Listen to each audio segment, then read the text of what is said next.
So I'm calling this meeting to order, and I'm going to ask one of our guests, Mr. Frank Acree, to lead us in the flag salute. Yes.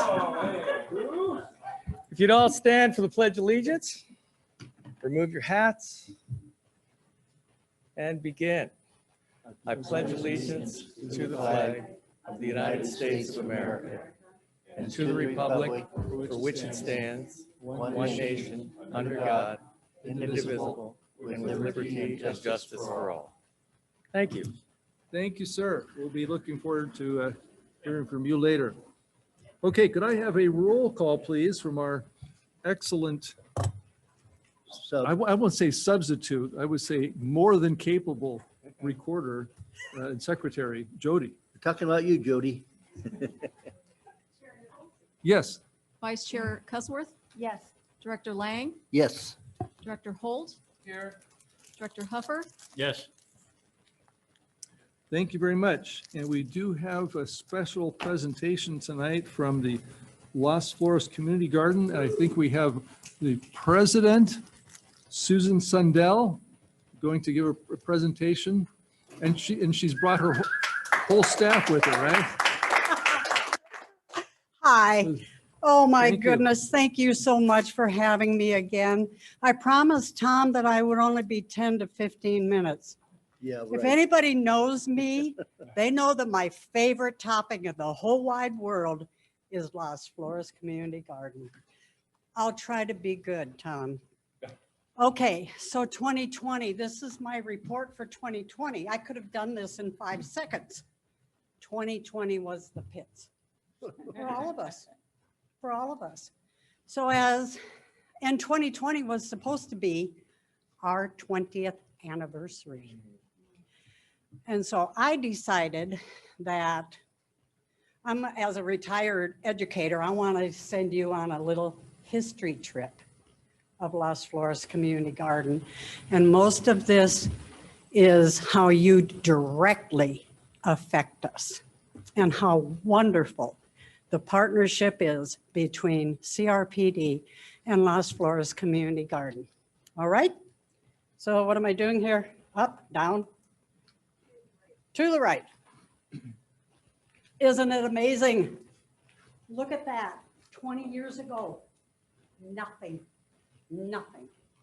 land. And then in 2000, this is 1998, by the way, when our founders, Don Jacobs, Fady McCune, and Jana Orkney attended meetings, met with residents, met with you all to try and get a little bit of land. And we got a half an acre.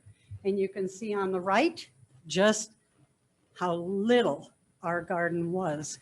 We had 35 plots, 35. Today we have 165. And I'm even having a tough time even really orienting where the gate is here because everything has changed so much. Don Jacobs was our founder. He was our man. He was the one with the vision.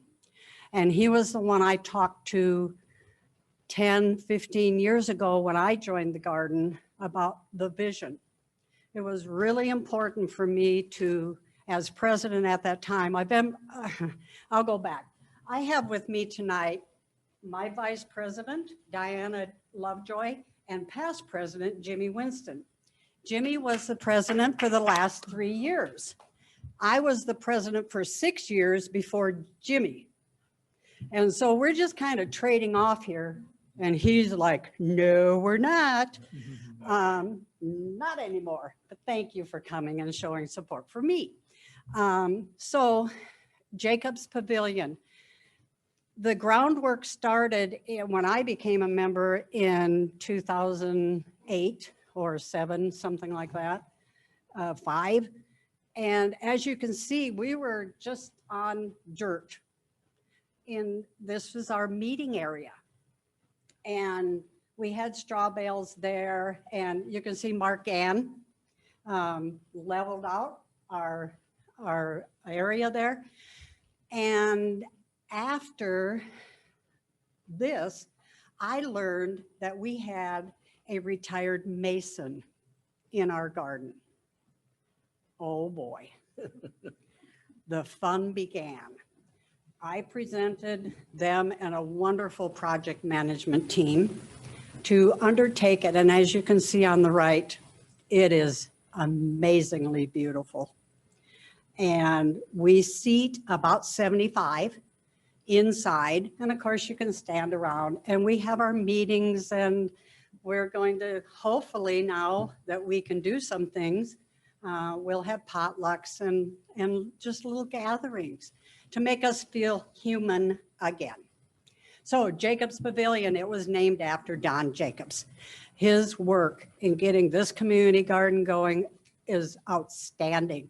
And he is still alive. I'm not kidding you. The guy's like 180 years old, but he's wonderful, not living here. And of course, this is what I had a tough time really getting the perspective of the garden at such a young age of 1 year old. And in 2018, we decided with the same retired mason that we would redo our front entrance. And it really does open to a magical, magical place. Our community garden, herb garden, and now that may not sound like much to you, but our gardeners love it. They're there, and maybe that great big, plant, they don't have room for in their garden. And so we provide a community herb garden for them. It was started in 2009, and in 2020, you can see just how amazingly lush and beautiful it is. By the way, everything you see here is a product or the result of capital improvement grants, which we are so thankful and appreciative of. Children's gardening. This was the last time that I spoke here. And you can see it was just land. There's nothing there. And now it's lush. It has 29 plots in there that's leased out to families. And it just keeps growing better and better each year. I have to continue with the habitat, which is my favorite thing because it's my passion. Trying to save the monarch butterflies is, I'm all there. And so you can see the habitat started when we got the land for the children's garden. And it was nothing. Nothing was planted there. And I'm going to get to the next slide, and I'm so excited about it. And now we have lushness of California natives, which is best for our pollinators. We do have a few non-natives mixed in just because we like them. But you can see it is incredibly beautiful. 13 children built our butterfly habitat. 13. I taught a class, a CRPD class for 13 children, 7 to 9 years old. You can see how little they are compared to the wheelbarrow. And not once did they ask for a ride in that wheelbarrow. I kind of wondered, what is wrong with these kids? But I had a wonderful team of helpers, and they did it all. They put in mulch, they planted, they dug up, and they were such hard workers for such little bitty things. And then of course we had lessons, classes, and crafts every Saturday. This was for 6 weeks, and they built the habitat. It's amazing. And I want to offer some more classes, maybe with the habitat or maybe with something else. We'll talk about that later. The habitat was certified in 2019 by 3 national organizations. And this is not an easy feat. You have to provide a long list of nectar and larval food for the monarch butterfly and anything else. Now, I will have to say, since we're certified by the National Wildlife Association, we're definitely attracting wildlife. Some we don't really want, like the ground squirrels and the rabbits, but we're fine. We're a wildlife habitat and it is gorgeous. Our orchard, 34 fruit teas. You can see 4 years ago, little bitty little things. And now look how beautiful they're doing. This is a 4-year growth. This is nothing. Oh my gosh. It's so beautiful. And our members adopt trees, take care of them. They're responsible for the actual tree pruning, fertilizing, mulching, and that person takes on that tree. And so we have 32 members. Well, actually, a couple of them have 2 trees, but it is just as beautiful as what we envisioned. Our newest additions were the easy access U-boxes in 2017, and those are wheelchair accessible, and all but one is leased out. And it's wonderful that they have it is a small space. This is not our normal 10 by 20 spaces, but they put a lot in this little area. And it's 2 feet tall, so there's no bending over. It's perfect for people with back problems or whatever. And they have just really, we're extending the walkway path this year out to the gate. It's just so gorgeous. Okay, this year, 2020, and actually it was finished in 2021 because we couldn't get the kit. The kit came from Oregon. Because of COVID, they couldn't ship. And so we actually ended up finishing this in January of this year. And we have a state-of-the-art reverse osmosis water system in it. Nobody in this county has that. And I also found that we have a member of our garden who installs water, reverse osmosis water systems at breweries. Okay, can I talk to you for a minute? That's what I do. All right. We are a community of gardeners. And I think you recognize the dude on the left there. We have this amazing trellis in somebody's plot, and it's covered with these beautiful roses, and the scent is just, you can't walk by without just loving every minute of it. And so it's a photo op for many people. Ed actually said they might use this on their Christmas cards, so I don't know. Also, we share our resources. We've had a booth or 2 or 5 at every Earth Day, Arbor Earth Day event. And we absolutely, this is my job, marketing. My job for Las Flores Community Garden is to market it. And I don't have any problems doing that because I love it so much. And I think everybody should be there. It is many times called Thousand Oaks Hidden Little Gem. People will walk by, especially during COVID. They will go, oh my gosh, I didn't know this was here. Yeah, we know. We have 125 people on our waiting list. And if we go through at the rate that we have turnover, those people at the bottom of the list will be coming in about 10 years. So I'm not going to ask for more land tonight. You're fine. I'm not, but I might ask for something else. I want you to visit me, our board. Come by, grab a sandwich. It is absolutely the most serene, wonderful place that you can have lunch. I also would like to tour anybody, all of the board. Please come. If you come mid to end of July, you just might take home some wonderful tomatoes. If the ground squirrels and the rats and everything else hasn't gotten to them first. But please come visit me. I do have a proposal. And like I said, it is not land. So don't have a heart attack, Chuck. Thank you.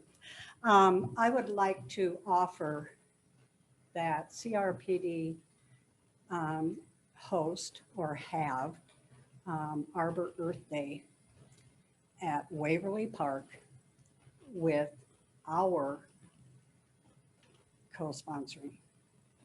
I would love nothing. I mean, it makes sense, doesn't it?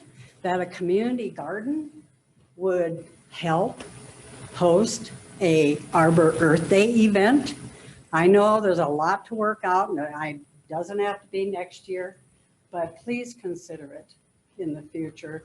We can offer so many things, including demonstrations, classes, workshops, giveaways, tours, crafts, things for children. We can offer to help you out so much. So please think about it. And now, do you have any questions? Thank you very much. We'll start over here, Director Lang. Yes, as always, great information. Thank you. And it's so special to have people like you and the rest of your board and members that support this to the degree that they do, and it continues to grow and offer so much for people in that, you call them squares, for handicap, Yes, the easy access. easy access. Yeah, yeah. And are there groups for the disabled that this gets marketed to? Yes, actually, we already have 3 schools in our garden as members, and 3 of the easy access plots are used by one of the schools, and they have a big plot. And then they have 3 of the small boxes because they have disabled young adults that use wheelchairs. And it's just phenomenal what you observe as far as the interaction and just the tiniest little things like, oh, there's a bug. And so the teachers are right on it, and they are so good to teach while they're there. They are teaching gardens. And it's just, yeah. And you used to have like an annual meeting or something We there? did. And under the pavilion there and so forth. Do you plan to have any of those meetings again to I invite the board absolutely to? want it. I absolutely will have one. I miss you, George. Oh, thank you. George showed up every time. I did. You did, and you're Yeah. so supportive, and all of you. Anything else that you want to talk about? I was going to ask my last question, Okay. Doug. The orchard, what are the variety of trees that you have in that orchard? Oh, gosh, name it, we have it. We have some really cool crosses. We have, Pluot is part plum, part apricot, and that is adopted by Diana. And this is, oh my gosh, I didn't know this thing even existed. And I think we have 5 avocados, maybe 6. We have tangerines, mandarins, 3 different kinds of lemon, banana. Wow. An apple tree that produces 4 kinds of apples. An apple tree that produces 4 because we grafted. Okay, And so, yeah, see. that's great. Fig trees, 3 different kinds of fig trees. One was given to me. It's called an Ethiopian fig tree by Athens Services, who provides our free compost. Blackberries. Oh, it's the only place where we can have the runner berries. They're not allowed in personal pots. You can have strawberries and blueberries in your personal pots, but the rest are pretty invasive. And so we don't allow them. So thank you again. You are Good so presentation. welcome. Director Cuthworth, you have a question or comment? A comment and question. Your enthusiasm is very contagious. Thank you. I can tell how much. I've heard that before. It's gotten me in trouble just sometimes. Well, I know one time I was at Waverly Park, and I guess I must have parked my car in the parking lot there. or I was at the dog park. I don't remember, but I happened upon your garden. And I didn't really know about it. And this was a few years ago. And I wandered all through. I was highly impressed. It was very, very lovely. Thank you. So I congratulate you, and I congratulate your presentation. That was very nicely done. Thank you. We really are but it was so important for me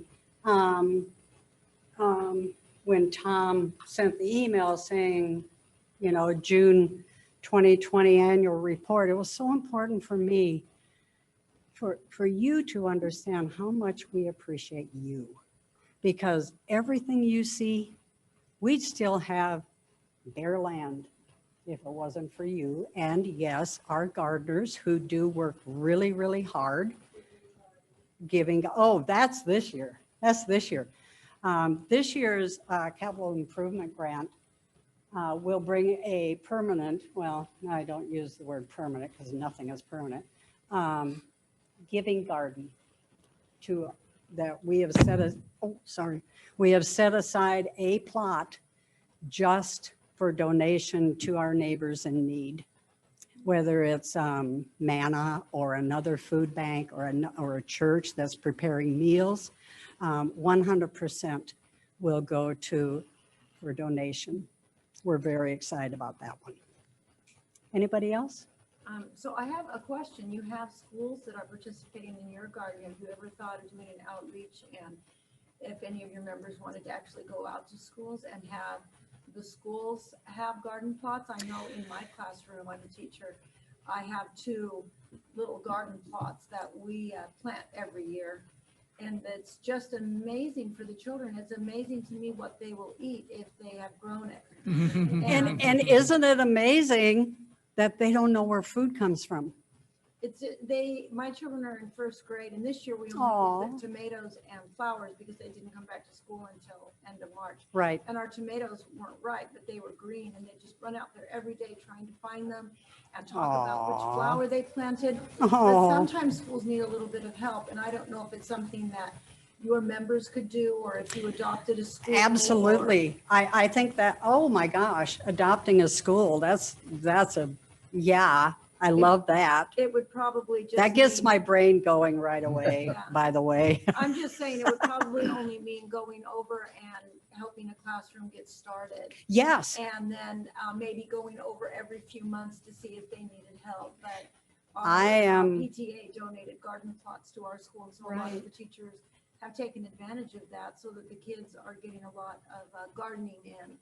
So you might think of an outreach to our schools. absolutely, I will. And kidsgardening.org, which is a children's gardening large national organization, they actually provide grants for exactly that. And I think that our community garden, I know I have people, retired educators, or not even retired, that would love a project like that. Yeah, sometimes teachers just need a little nudge or a They little do. help, and they will willingly accept. So They do. I'm just putting it out there. I love the idea. I love it. Thank you so much. Director Holt, any questions or comments? Well, that was a great presentation. I appreciate it. And I haven't been there in a long time. You need to come and visit me. I know, I do, I think the last time I saw you, I had an ice cream social. Oh, I don't remember. I know, mean, right? I've been there more than once, but I think it's been a real long time. Yeah. So Oh, please, I'll be stopping by. email me. I would love to No, just that meet you was there. an excellent presentation. Thank you. Thank you, Director Holt. Director Huffer? As Director Lang said, your enthusiasm for this is so totally infectious. I too haven't been there in several years. It may have been the ice cream social that you mentioned, but Yeah. love to get back there to see the changes that you showed us here. And I so admire people who are enthusiastic about gardening and love gardening. Personally, I can kill artificial plants, so I don't. I used to be that way. I have a grown son who just loves gardening of all sorts. That you showed the greenhouse. He and his husband moved into a new home up in the Seattle area. And the first thing they did when they bought their home was bought a greenhouse because they both just love gardening and orchids and all Aw. that stuff. So next time he's down here, I'm going to definitely Please. bring him over to see what you have there. Absolutely, and contact me. I'll give you the royal tour, Wonderful. Thank you so much. not the penny tour. Well, Anyone thank you so else? much for the update, Susan. Appreciate it. I just was making a couple notes here as you were talking.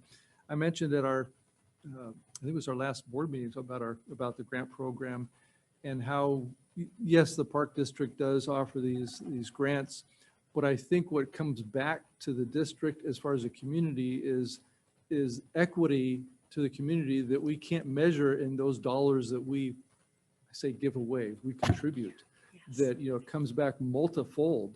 And so how do we track the value of a community garden? I mean, you know, there's so much more to it than just dollars and cents. It is. So appreciate the update. And I think you know, or for our caretakers of our parks, I think they might be able to recruit some of your staff or your gardeners to say, hey, you know, if they're looking for more to do, we've got lots of parks that could probably use a little extra help. So, you know, always look around, and even the youngsters, you know, maybe they look for a career or something like that. So we have some opportunities there. Thank then you, the- sir. Last time I was out there was following our dog park presentation. I wandered over there. The gate was open, so I just helped myself, did a self-tour. Sure. But I didn't see the ice cream tree anywhere. So Yeah, you know, uh, I took that one home when we were done with it, and it's in my backyard. okay. Sorry. But thank you for the presentation Thank and for you. just the, you know, providing that to the community. Again, it's just another one of the assets that we're just, you know, happy to be a partner with, whether it's just saying, hey, here's the land, here's a few resources, and look what grows. So thank you think- so much for Thank for you. your updating us and for your contribution to the community. Thank you. Anyone else, Tom? No, you don't have anything to say? What? Oh my God. I got one more. I'm not moving. Thank you for the presentation. Thank you very much.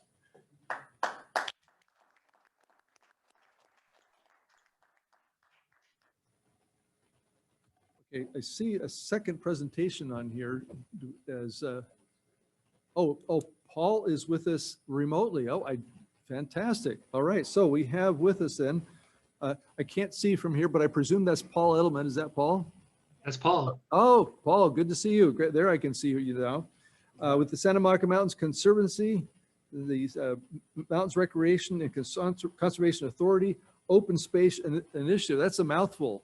So Paul, thank you for being with us tonight, and the floor is yours. Tell us, maybe just introduce yourself, self-introduction for the public, and then tell us what you're going to be presenting this evening. You're most welcome, and it's great to be here. It's great to follow a really uplifting presentation before.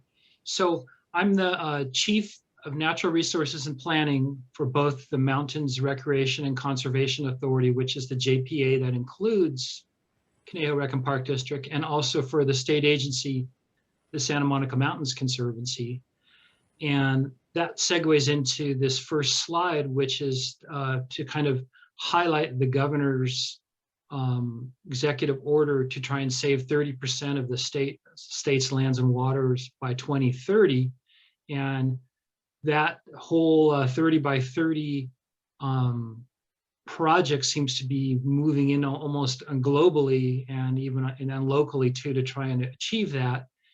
And so that's what I'm going to talk about, was how the Conservancy can, its potential grandiose and also smaller role in implementing that initiative from the governor. And so go ahead to the next slide.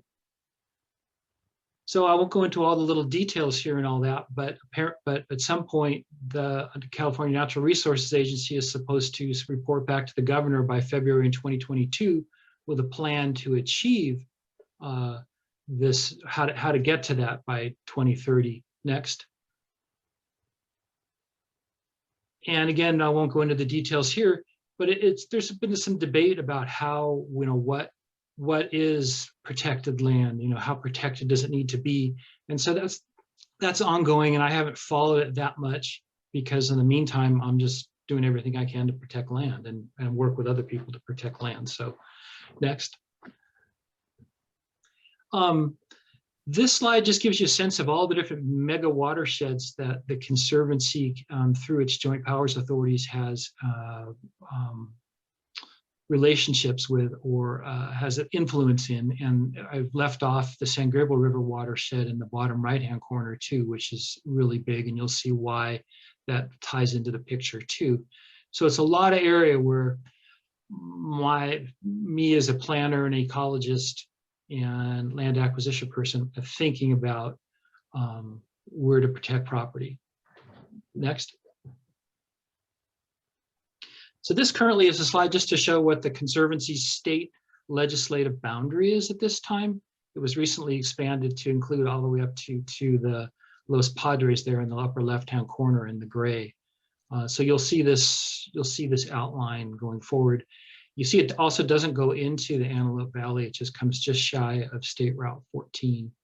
And really, for the most part too, the whole San Fernando Valley is part of the Conservancy's turf, again, too, because of Proposition 50.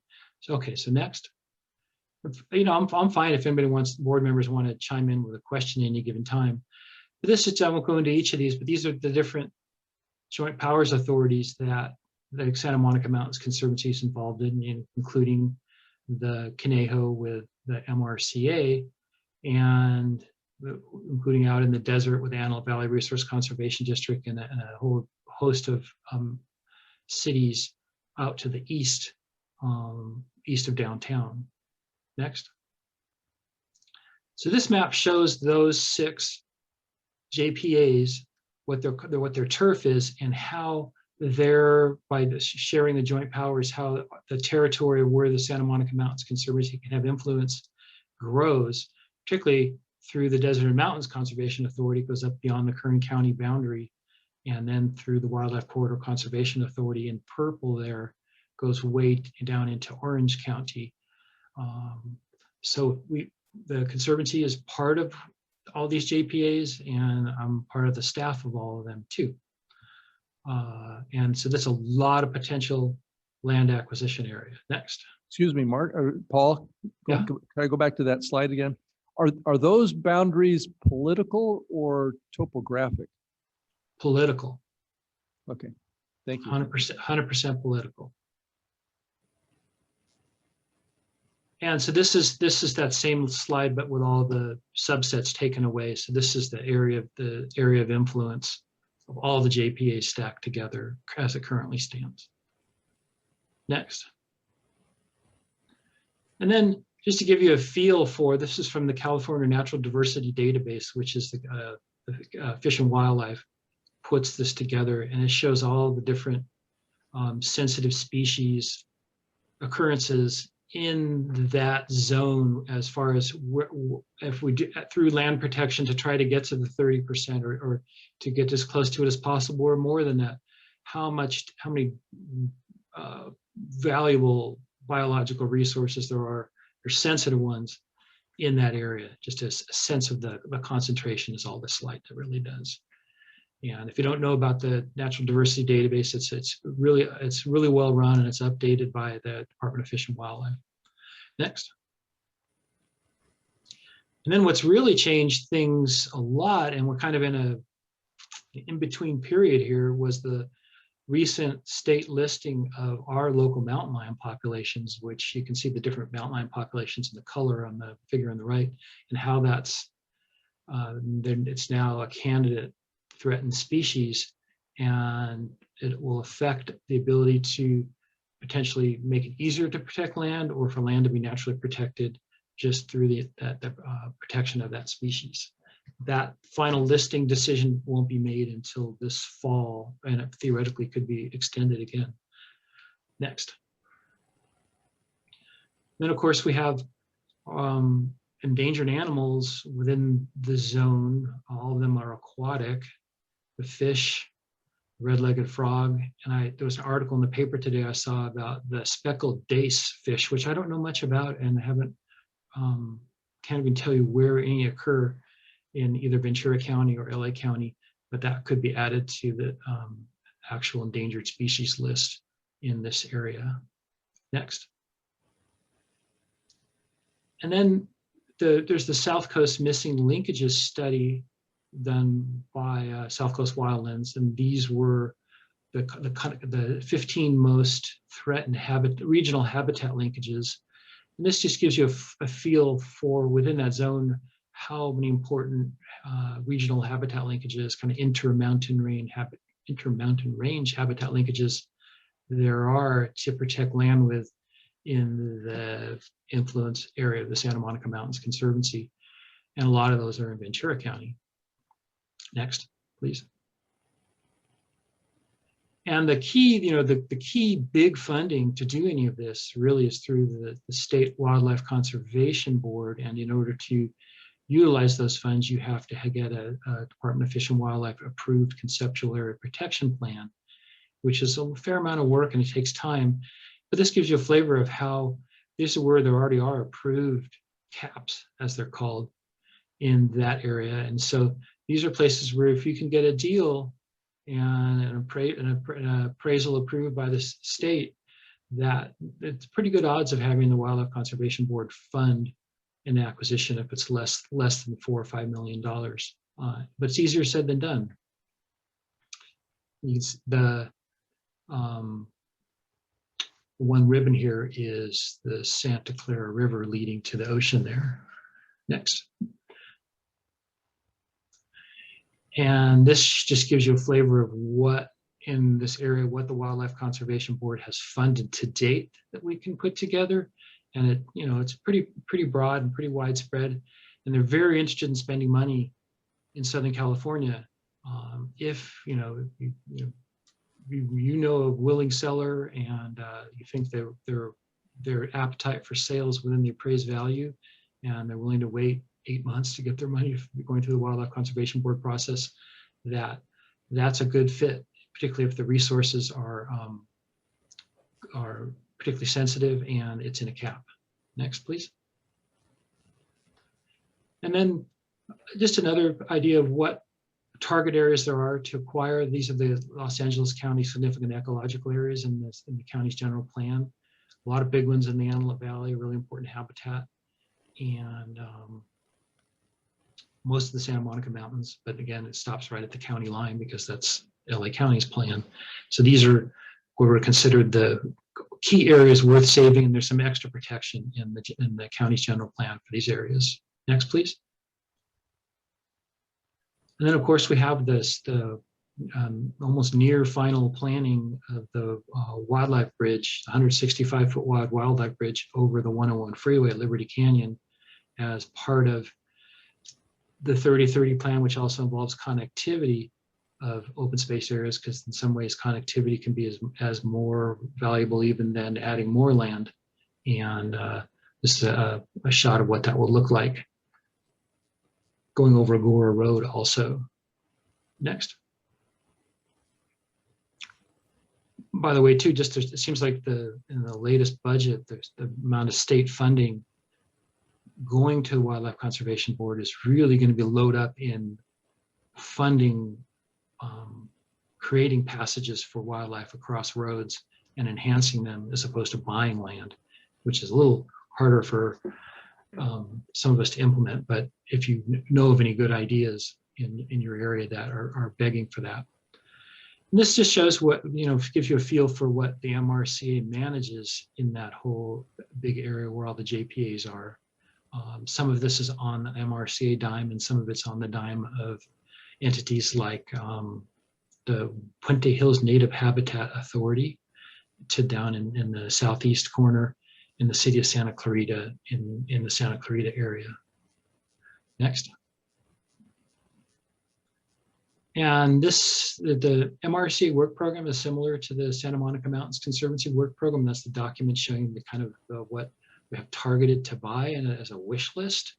And you can see it's a good 500,000 acres of what we're interested in acquiring. And that there's more to go, more than that. So the more money that can flow to entities involved with the Conservancy, the more land that can get bought. Next, please. And we we try and do everything we can with all the entities involved in all of these areas and agencies to just share the GIS data and collaborate in every way possible to make this all happen, because that seems to be something the state is very interested in the 30/30 process too, to identify natural areas. And so I just put this slide in to emphasize that. You rarely see the lions all drinking together. Next.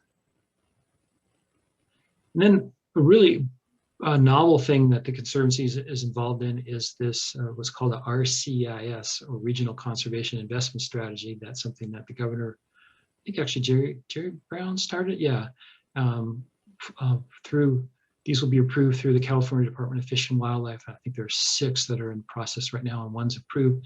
And this is to create baseline habitat and then advanced mitigation potential in these big broad areas. This happens to be this southwest corner of the Antelope Valley in LA County. And the Santa Monica Mountains Conservancy is the state sponsor. And then the next slide will show the same area, but a different take. Next, please. And the JPA between the Antelope Valley Resource Conservation District and the Santa Monica Mountains Conservancy is actually the public agency sponsor of this RCIS. And it is like super close to being approved, final approval by CDFW. And we'll see what happens in terms of whether there are entities seeking advanced mitigation or not. Those agreements would happen with Fish and Wildlife, not through the DMCA. This is just we worked through to get incredible baseline data done for the biological resources within this particular area. And it was all funded by the Bechtel Foundation, hundreds of thousands of dollars worth of work. Next, please. And then just to give you an idea of the kind of the planning we work on to deal with sort of the smaller scale habitat linkage issues. This is a map adopted by the Conservancy, sort of an official planning map showing habitat blocks and wildlife corridors in the eastern Santa Monica Mountains leading to Griffith Park.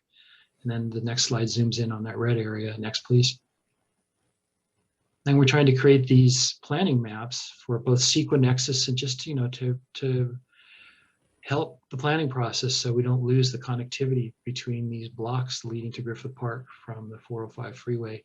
And it gives you a flavor of sometimes what's necessary in these really densely built out areas, how to keep it rolling. And there are lions moving around, these yellow lines moving between these habitat blocks. And so it works. And the bobcat population is rising in this area too. So it's really fascinating. Next, please. And then a recent thing that the Conservancy has sponsored was the ULART plan, or the Upper Los Angeles River Tributaries Revitalization Plan, that identified a boatload of projects, as you can see, in the Upper Los Angeles River area, including in the San Fernando Valley and some of the bigger tributaries. And that, I think, is only about a year old since it was adopted. And we're working with a pretty good pot of money to implement some of these. And there's an example of it in the next slide, please. This is in the sort of a before and after, hasn't happened yet, of Hansen Dam spreading grounds of what could be done as a typical example of a ULART project that doesn't necessarily really connect it to larger habitat areas, but can create some pretty amazing green space within a more developed area. Next, please. And I throw this slide in just to emphasize how important it is to have government agencies to accept freebies, easements and donations and mitigation requirements, because if there's no other entity willing to take it, the process bogs down and we lose the ability to protect permanent land. And obviously it takes money to do that, but often it's not that much, and getting an easement, which really doesn't involve any liability, is a great thing. And then both the DMC and the MRC are both certified to hold mitigation lands, which is not that common of an entity. So we're constantly getting requests to accept easements, but having to ask for money to do so, because for the most part, it's helping developers who are taking away something. Next, please. And part of the whole other part of the 30/30 plan too is doing restoration.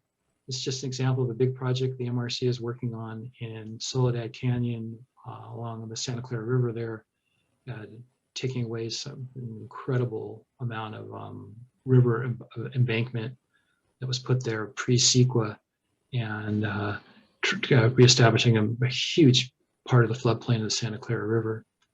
Next, please. And then for climate change too, another aspect of the 30/30 plan to do tree planting. And this is an example of where just the beginnings of a project we finished this spring, planting over 1,000 trees in the southeast corner of Ventura County in Long Canyon next to Hidden Hills on the former Amundsen Ranch property. We got them all in and they're thriving. And it's we'll see. It's the most trees we've ever planted in a given time. Next, please. And then there's the recreational aspect of it too. This slide shows the Coastal Slope Trail. That's sort of parallel to the Backbone Trail that you've probably heard of.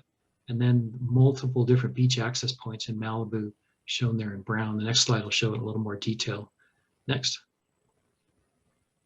This shows the sort of our working, the MRC's working map of the trail alignment, which the trail alignment has to move as the real estate requirements dictate, and sometimes topographic requirements, but we're flexible and everyone's flexible, and it's slowly coming together. And the beach access ways are probably the hardest thing humans can do in terms of real estate, trying to open those up, fighting people in Malibu, and just the expense of getting the coastal development permits for some of the engineering in the tidal zone. Next, please. And then lastly, there's part of the whole plan too is to implement sort of more regional scale trails. There's the Rim of the Valley Trail shown there in yellow, and also shown in yellow the Pacific Crest Trail that runs through the area where the Conservancy has jurisdiction. So I think that's my last slide, and just hopefully giving you a flavor for the full range of possibilities of where funding can go to do things, both to protect land, but also to improve recreational resources and habitat restoration in a really broad area, almost 7,000 square miles. I appreciate that, and I'd love to answer any questions if you have them. And it's nice to finally come to a CRPD board meeting. Hey, glad to have you. Thank you so much, Paul. Some a lot of maps, a lot of information. I got to start with Director Huffer, see if you have any questions or comments. No questions, but I do want to thank you for the information. I know that Director Lang is very familiar with all of this, but at least for myself, I'm mostly familiar and concentrating on our own backyard and what's happening in this part of Ventura County and the Conejo open space. But to see what's going on, what's planned for much of Southern California is really valuable information. So thank you for all of that. You're welcome. Director Holt? I second what Director Huffer has said. It was very interesting, and I appreciate your presenting it to us with all the graphs and general information. So thank you very much. You're welcome. Director Cusworth? Yes, I didn't realize what far-reaching influence you have. I guess I just thought you were more in our area. So I didn't know what a broad span of land management you were over and how much open space you were involved with. So what's your relationship with the Santa Monica Mountains Conservancy? Well, I've worked for the Santa Monica Mountains Conservancy too. So I work for both the MRCA and the Santa Monica Mountains Conservancy as half-time employees. So that's really the nucleus of all this is the Conservancy, which is the entity partner of the six JPAs that provide that geographic expanse. Okay, so the Santa Monica Mountains Conservancy is just a part of MRCA, and you have what, 6 other conservancies that are within your influence? Is that what you're saying? Well, the Santa Monica Mountains Conservancy as a state agency is part of 6 joint powers authorities that. And the MRC is just one of those 6. Oh, okay. The Conservancy falls under the State Resources Agency, the Department of the State Resources Agency. That's where the Conservancy is. The And then MRCA, they're both MRCA conservancies. is a JPA with Okay. the Santa Monica Mountains Conservancy, Rancho Simi Recon Park District, and CRPD. So those 3 groups work together, provide support and information, expertise, whatever, that this conservancy doesn't have. And then in that combination, we're able to accomplish more, acquire more land. We're providing our financial services. CRPD is providing the financial services for the MRCA and the Conservancy. So there's a lot of benefits to JPAs. Everybody kind of contributes something to make it a better entity. And I'm also, as you probably know, I'm also on the Moore Park Watershed Parks Recreation Conservation Authority that is working in that northeastern end of Ventura County with Moore Park and further north up in the Santa Clarita River, that area. One of the things, Paul, I was thinking would be important, or an entity of our work in the San Gabriel Valley area, and how the MRCA actually acquires property and holds it for state parks agency. Oh, that's right. I didn't even think about that the MRCA is helping nonprofits in that area buy property by Chino Hills State Park, way down by the 91 and the 71, because they can't find an entity to accept it. And there's been a long period of time where state parks has not wanted any more land because of the maintenance issues. That the tide is starting to turn on that, and turn quickly. And there's even specific legislation that's made it through one house this legislative session to allow Chino Hills State Park to add additional lands. So the MRCA is stepping in and buying, I don't know, probably up to, it'll be 1,000 acres by the end of June, next to the state park that's on the high priority list for the state park, and we'll take it from the MRCA. In the meantime, as part of the deal, the MRCA gets some money to do the transactions, and also some a pretty good chunk of maintenance money to deal with it until state parks can hold it. So it's an example of a government agency doing a really good thing for a region a little bit beyond its typical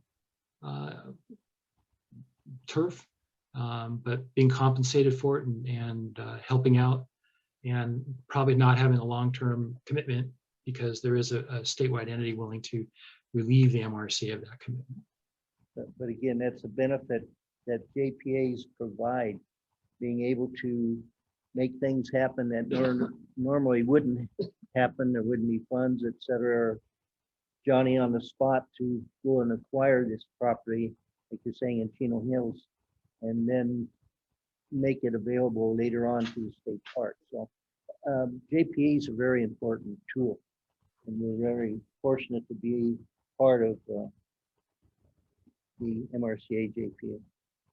And you have to have the credibility as a land management agency too, to get funding to buy new lands, really big remote lands, and having employees, having a ranger force, and having biologists and attorneys, and that people like that in our stable is really helpful. So it's, I don't know, you might even call it it's not really a pit stop activity, but a helping hand foray into other areas. But we do the same thing throughout that zone in all the slides too. And just to toot our horn, we're very involved in the Los Angeles River area and development, and improving the features along the LA River. And we're working closely with the city of Los Angeles and the county of Los Angeles and the flood control county flood. And it's going to turn the LA River in certain areas where we currently have kayaking programs. It's going to turn those areas into almost a dream park or something like that. It's just phenomenal, the opportunities that the MRCA has been presented with. And other entities, county and LA City, and seek us out to make these programs happen, make these acquisitions happen. So You all are lucky enough to have Casca to do a lot of that work. So probably if Casca wasn't there, the MRCA would be doing a lot of that too, but Casca's great. amen. Thank you, Paul. And yeah, we're obviously integrally related to the whole operation through MRCA. We've got people here around these tables that are so very familiar with it, and obviously Rory Skay with Casca. So we've got a lot of relationships, and some of the things you talked about, obviously are closer to home than others. I did have one question for you though, in reference to implementation of your 30 at 30 program. Recently, our community here, Thousand Oaks, just went through a general plan review, and part of the discussion was the RENA numbers, where we've got to have more housing, and we're up, I think the expectation was 3,000 units, close to that. I'm just wondering, what type of pushback are you hearing or feeling or whatever from some of these communities? They're now having to make a decision, well, gosh, do we buy land, or do we need to keep that land available to develop, because the state is on one hand telling us we need more housing, but on the other hand telling us to conserve land. So has that become a point of contention as you're trying to implement this program? It's starting to rear its head a little bit more. The Calabasas just went through an issue where actually the city council turned down a project there by Las Virgenes Road for 138 homes or 145 homes, or apartments actually it was, because they felt they had enough. We're still in this period of time where most of the cities, more outlying cities, have enough squish room to make things work, where they can buy some open space or shape a development to be smaller and still keep their RENA numbers good enough to keep things rolling. So I'm sure that will change as time goes on, as more land is bought, or the need for housing increases. So it hasn't reared its head really badly yet, but it's around, it's coming up. Yeah, I'm sure those two are obviously at opposite ends, and we have to accommodate, in certain areas are more accommodating than others, just by the nature of the land itself, and of course politics too.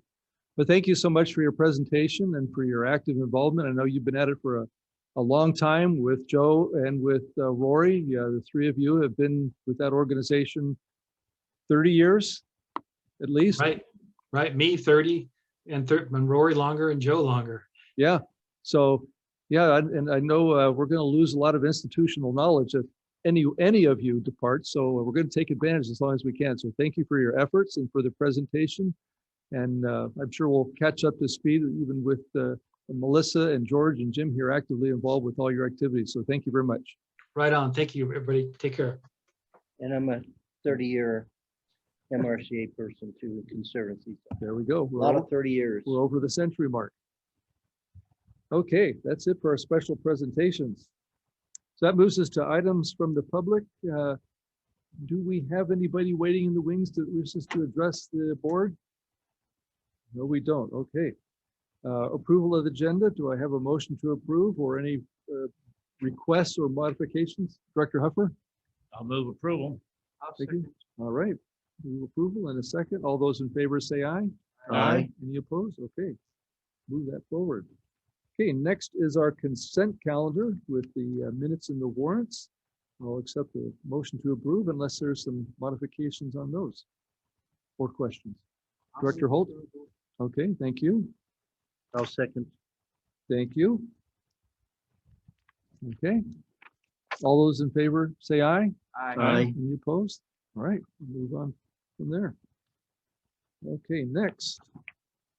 Deferred matters. We do have a deferred matter, public hearing, preliminary budget fiscal years 2021, 22, 2022, 23.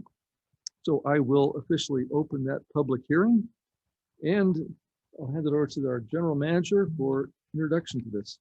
And this is going to go right to Melissa Smith.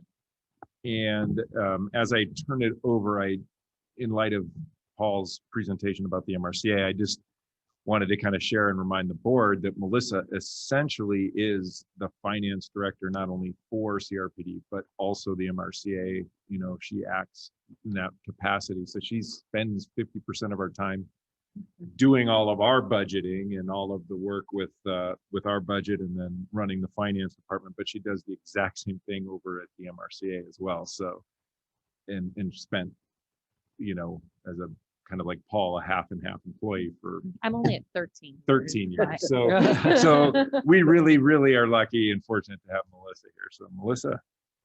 All right. So this budget is very familiar to you all by this point. We've had public hearings since April. We went into a lot of the details last time, so I was just going to highlight the differences between 2 weeks ago and now. So the first biggest change is that this budget now includes the terms of the proposed tentative agreement with SEIU.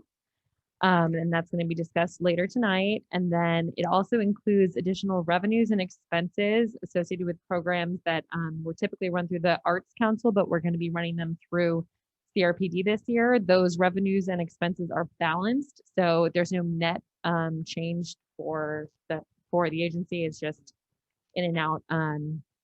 And if you have questions, I'm sure Rochelle can answer those.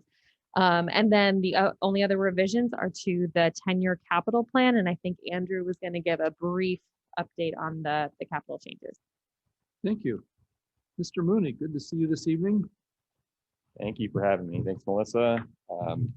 So real quick, just overview provided in your packet. Basically, page 12 of 11 by 17 is a nice district map showing all the parks within each zone. Not yet. Yeah, different items. Sorry, Gabby. And then we had some discussions regarding Wildflower parking lot.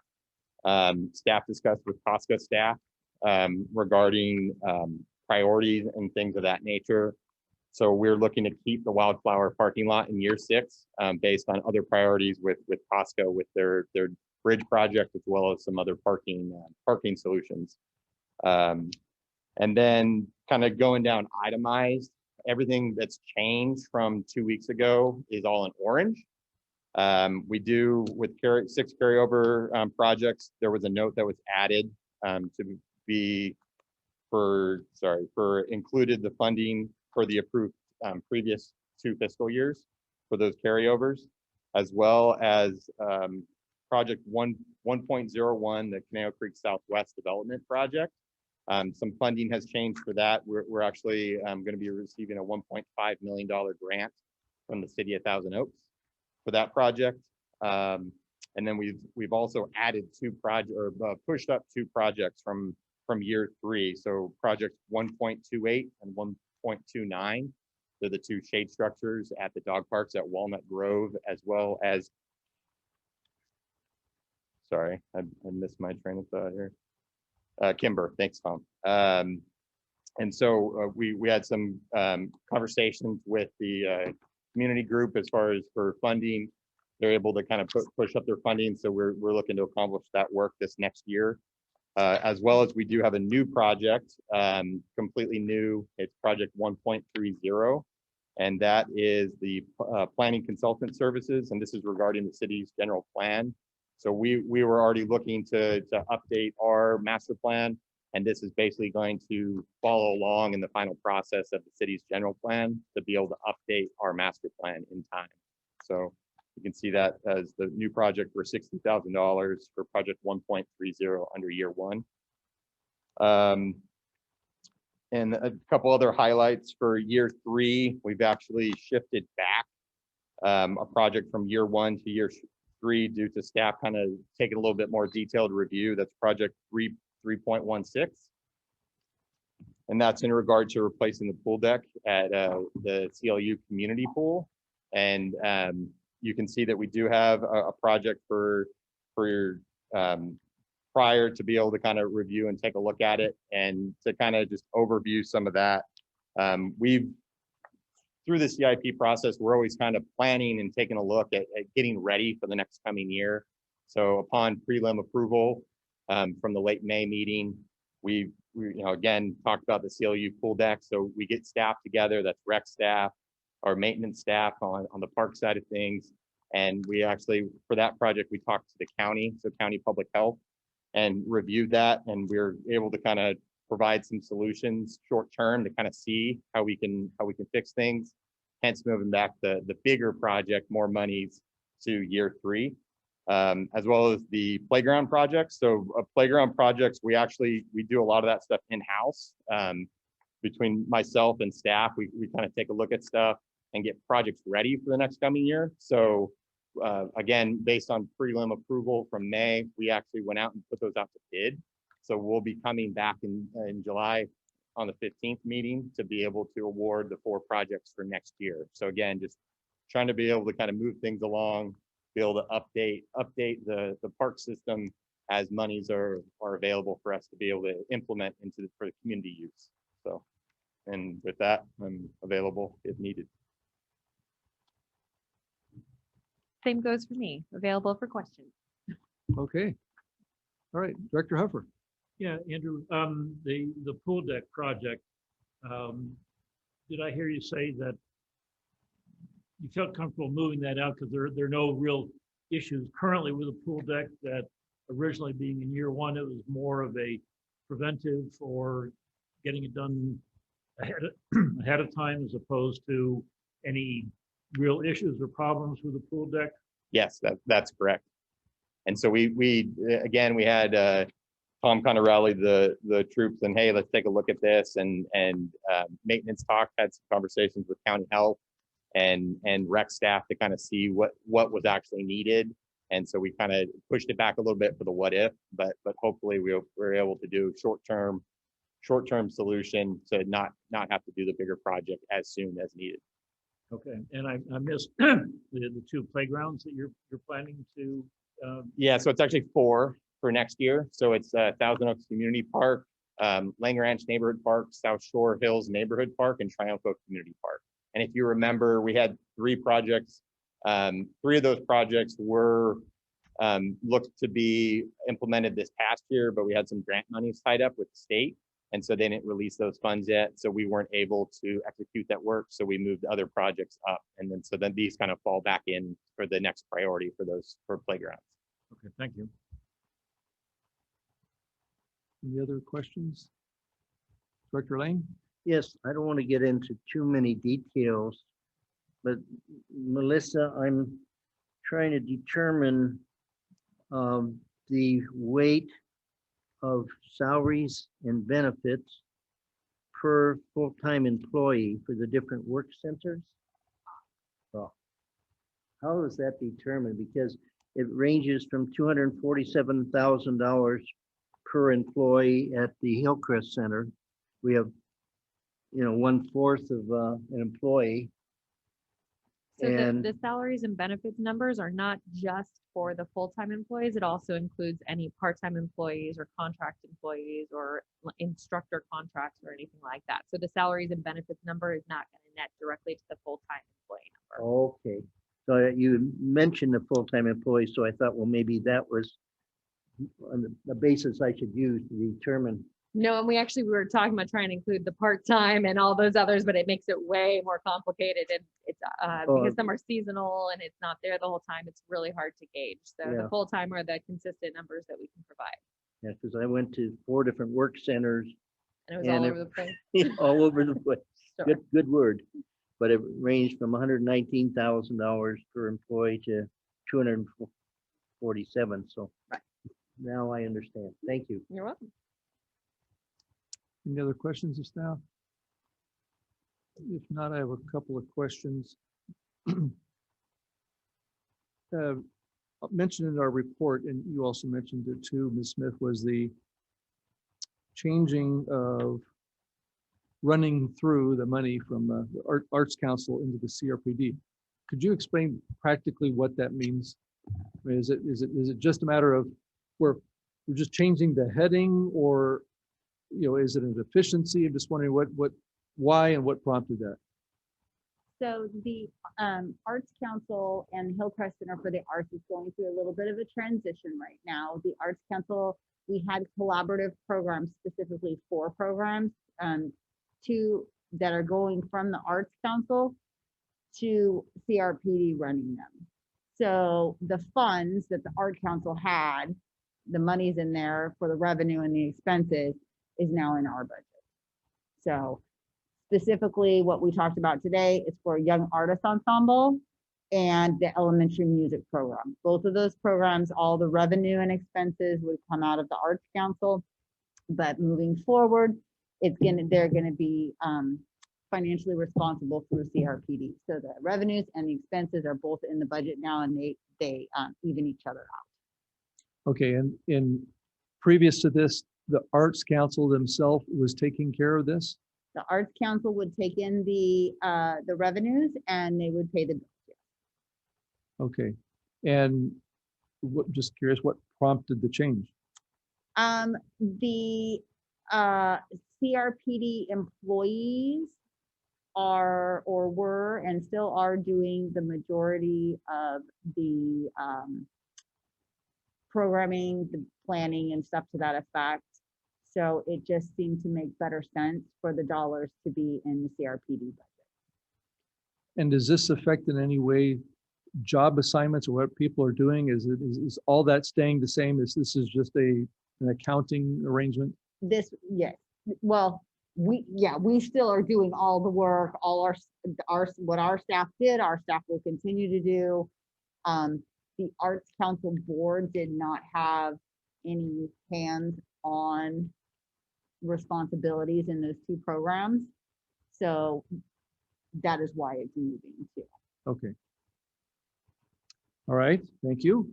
And let's see, I also have, okay, on the consulting services for the general plan CRPD master plan update, is that a typical expense when it's updated to hire consulting services, or is this a new process? Well, when we last updated our master plan, we used a consultant, Kathleen Mallory. She helped us update our master plan last time. This time, we've already begun a dialogue with RRM, who's, you might know of, architect, engineering, or architectural firm, landscape architectural firm we've used for projects, but they also have a unit within their work area that they actually do a lot of housing elements and general plan work for cities all up and down the state. And in just having that relationship with them for other work, we've started talking to them, and we could really benefit by having the census completed, having those figures, and then with the city in the position that it's in with the environmental document being produced relative to the land use map, and our interest in issues in the parks per population ratios and sort of 10-minute walk to a park, is park going to be close to the housing. They're kind of in this really interesting space where they could really help us not only maybe shape how the city does some of the general plan updates, but help us with a comment letter when it comes to the IR itself, and also give us a little bit of reality check when it comes to like, what do cities really have to wrestle with when they're doing their housing elements and general plan updates and that kind of thing. So, right now, we're thinking RRM would be our guide as we try to update our master plan, kind of, and with the idea that it would also be, serve as the city's recreational element. So it's got to be consistent with whatever they ultimately do as well. So Okay. it's kind of dovetailing all of those things together, and that would take place over about the next year. So the timing is right. So would it be fair to say, even though we have highly qualified staff that could probably do this, it's perhaps just as much a workload issue where it's just trying to cram 10 pounds of potatoes into a 5-pound sack. And so you're trying to get some help to do it. And the help that you're getting is people who do this on a routine basis and can provide that expertise readily. Exactly. And if you kind of recall, just looking at the capital budget, the amount of capital budget that we're going to try to get through this year, Andrew's going to be swamped, and Yeah, we just have a lot of projects that got put off or whatever, and they're all gonna kind of come to a head this year. So yes, Okay. we definitely need some help in that regard. Okay, thank you. And then also, and I did question the general manager about this before, but just to bring it out, with the $1.5 million adjustment regarding Canal Creek Southwest, since that was a decision since the decision from the board was to contribute $3 million. I don't know what we call it, a loan, I think was a term that we called it, a loan. Will this contribution or this change cause us to not have to use $1.5 million of those dollars? And so now that is available to be used somehow somewhere else? Exactly. So the money had been already transferred to Fund 13, which is our capital fund. So that loan, we would let 1.5 million revert back to where it came from, which would be the unallocated fund balance. If you remember, that's where the loan was and coming from. we're gonna sit tight for a little bit. We're putting that out to bid very shortly, and so we're just gonna see where the number falls. Yes. So we should know in the next 2 months or so Okay. what the actual number is. So then we can work out the finite number of the loan amount. Very good. Okay. And so we will, Melissa, Tom, we'll make sure that the board's very well aware of where that project comes in and then where the money stands throughout. But essentially, yes, by getting this grant from the city specifically for the Canal Creek Southwest project, that does allow us to have $1.5 million to spend in some other way. Okay. All right, thank you. And then final question for Ms. Smith. Bottom line, from last time we saw this to today, what's the dollar change? The dollar change is just about 1 million for each year. So $1 million more and 750 of that is the Arts Council portion. So Okay. All right, because I didn't want to spread out all the papers from last time and all the papers from this time and hunt for the changes. yeah. And So- it would have been every page because that's every salary and benefit change. So every Okay. page changed. Okay. All right. Very good. So that was all that I had. So unless there's any other questions, the public hearing, I'm going to go ahead and close the public hearing. And with that, there is a recommendation to adopt the resolution. So with no other questions, if someone wants to make that recommendation, follow the recommendation to adopt the resolution. Director Huffer? Yes, I'd like to move adoption of resolution 061721-A, adopting the fiscal year 2021-22 and 2022-23 budgets for all funds as presented to us this evening. The resolution to be read in title only with all future readings waived. I'll second that. Okay, we have a motion and a second. So, Madam Secretary, would you be so kind as to read the title of the resolution for us?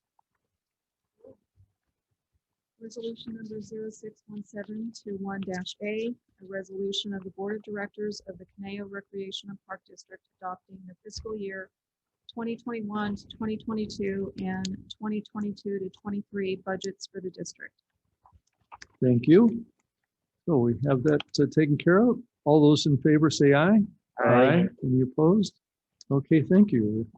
That passes 5-0. And so thank you, staff, for putting that together Yes. for us and revisiting that as well. So thank you. All right. We have no items for discussion, so that takes us to new items. And our first one is 9A, Caneo Valley Days. So Mr. General Manager, do you want to lead us off on this one? Well, Mr. Hare actually is the guy that gets the honor of introducing our esteemed guest. Yes. Yes. Thanks, Chair Nichols, members of the board. We have Mr. Frank Akery with us here tonight after a 1-year absence. He's back to tell us a little about Canal Valley Days. I'll just give you a quick rundown of what's different this year that has been in the past.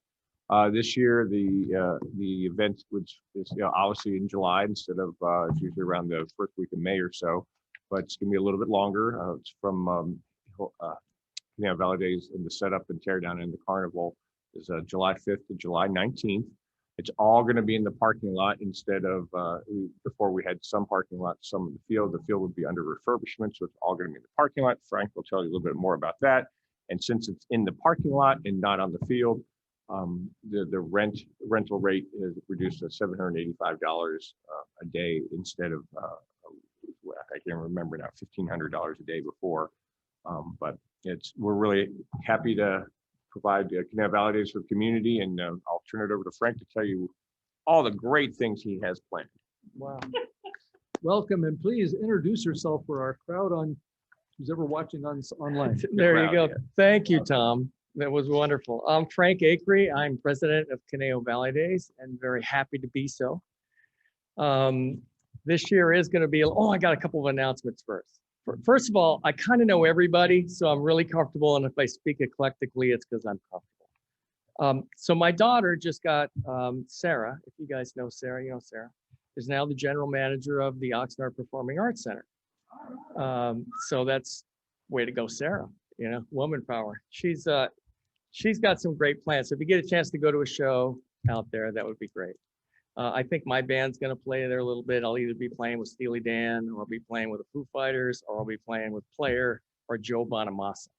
So I like playing with Joe a lot. I don't play with Steely Dan much anymore. Playing with the Foo Fighters is fun. But I'm going to kind of be retiring in like the next couple of years because I'm kind of more excited about being part of the community now. And I have a bigger ideas, and music just kind of isn't enough. And God knows I've been doing the same 20 songs for like, since like 1973, right? Baby, come back. I can't do it again, right? And also being part of Caneo Valley Days and kind of taking control of that and really getting to know everybody. Joe Gibson had a profound effect on me.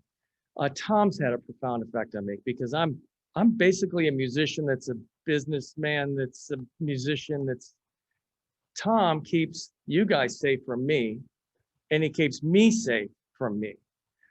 And with his help through the years, we've kept Caneo Valley Days alive, where all the other events, all the other carnivals, they've closed almost in every single state. Nevada, even the state fair there's gone. Ventura County Fair is on the border, right?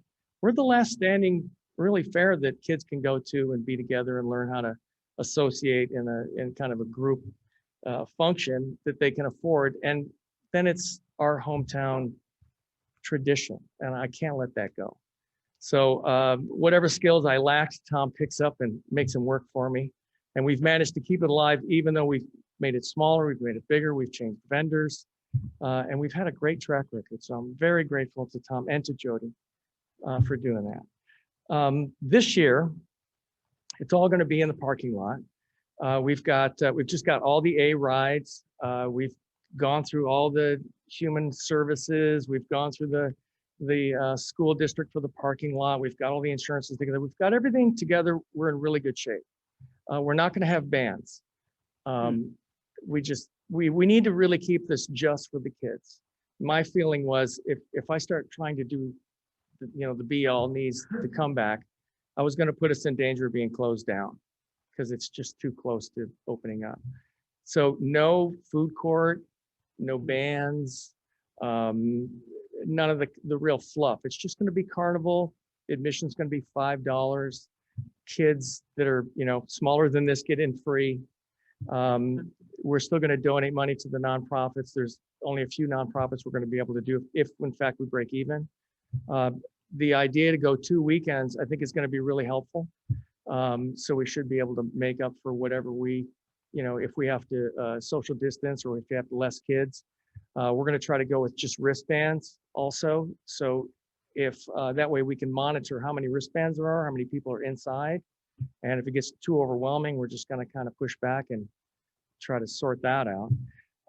Some of the nice things that we do at CVD that don't get a lot of attention is Special Kids Day. I'm still trying to field that, But I'm one of the directors of Children Uniting Nations, which is a global movement for children to integrate, be pen pals, talk on all that bit, right? So it's me and Jamie Foxx and a couple other guys. Jamie and I are going to host 500 inner city kids on the 18th. We're going to close the last day, and we're just going to bus everybody in. It's just do the rides, feed them, do all that bit, put them on buses and send them home. So we're not really going to be open to the public on the 18th, and it'll be a smaller thing. And all these kids are in foster care, so they're not allowed to take pictures of them. We're not allowed to really keep track of them. But CBD, we're always looking for opportunities in CBD to make a difference, and whether it be in our community or like reaching into the city, which is what we're doing now. I really want these kids to see what it looks like when you get it right, and what it's like, what it can be. And they have no idea. And I've been a part of these kids for 20 years. As a musician, we go around and we do entertaining, stuff like that. So I'm really happy about that. And Jamie's on board, and he's really pumped up to do it. I think Giselle Fernandez is coming too from Spectrum. The other thing that I want you to consider is CBD is really a much bigger idea than just the Conejo Valley. For me, it's a lot of truth. And the kids right now, they really need truth. They don't know what's true. They don't know what's right. They don't even know what's wrong sometimes. And yet they have the ability they think to change the world with their phone. But when they get to be kids and they get to just have fun together, there's a lot of truth in that. And they sort things out, and they're not so angry and bitter. And I see that in Conejo Valley Days all the time. I'm always circulating. I'm always talking to the kids. I'm always dealing with them. And CBD is really important in the bigger idea than just rides and just, celebrating our town. And a lot of great things have come from this town. And I'm thinking that it may just come from something small like CBD. If it wasn't for the Park and Rec, we wouldn't have CBD anymore. I've tried to move it around town, and everyone's so afraid of it. They're so afraid to have that many kids in one place. They're like, wow, we can't deal with that. But Tom and I have always found a way to make it safe, accountable, and we've never had an injury at CBD in the 10 years I've been there. Not on a ride, not a suit, not a problem.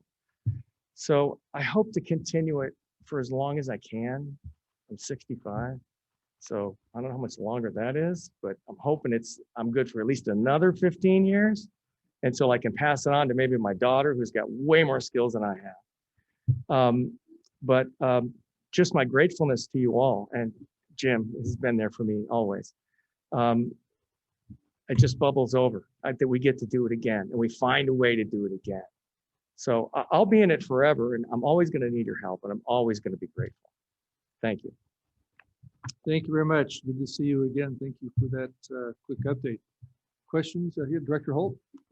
Yeah, I was just wondering, I'm looking at it from a marketing standpoint. Conejo Valley Days has always been not just for kids. And Right. It's not even just for family with kids. I mean, people went, all by themselves. Yeah. Adults. And so I'm just wondering, from a marketing standpoint, you're really not going to be having anything that adults would be interested in. I mean, there's no food, there's no wine tasting. Yeah, there's no alcohol. Yeah, and so it'd be interesting to see how you approach that, because adults my age and younger, Yeah.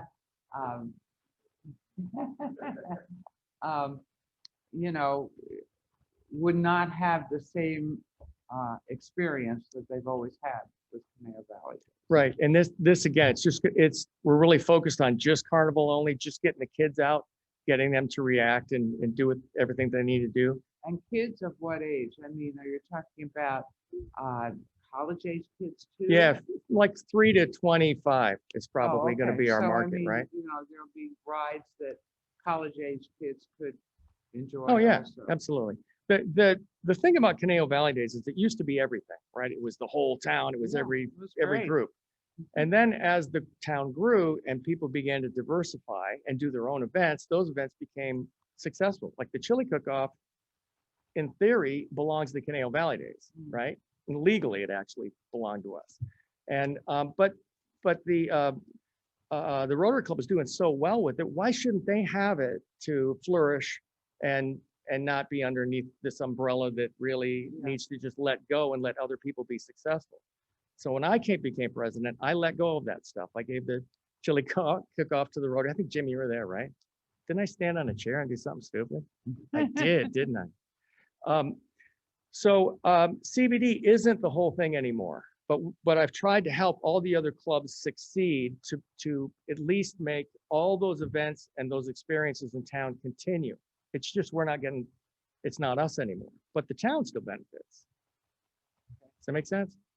Hopefully next year, the larger experience will come back. It'll be all that bit, but we'll have to work that out. Thanks. You're welcome. Director Huffer? Yeah, welcome back, Frank. Thanks, Chuck. Good to see you again. No elephant ears? Huh? No elephant ears? No. Ah. No, actually, yeah. Yeah, so there's funnel Okay. cakes and all that bit's gonna be happening. All the Okay, carnival so no food will food happen. court, and I was afraid the elephant No, ears- it's just the Elks Lodge can't fit their stuff in there, and then the health department is questioning how they're gonna control that. So to take that out of play, we're just gonna do carnival food. Okay. For years and years, Conejo Valley Days, the carnival itself has been 4 days. Yes. What are you going to do for 11 days? The same thing over and over again. And yes, it's risky. I am thinking though that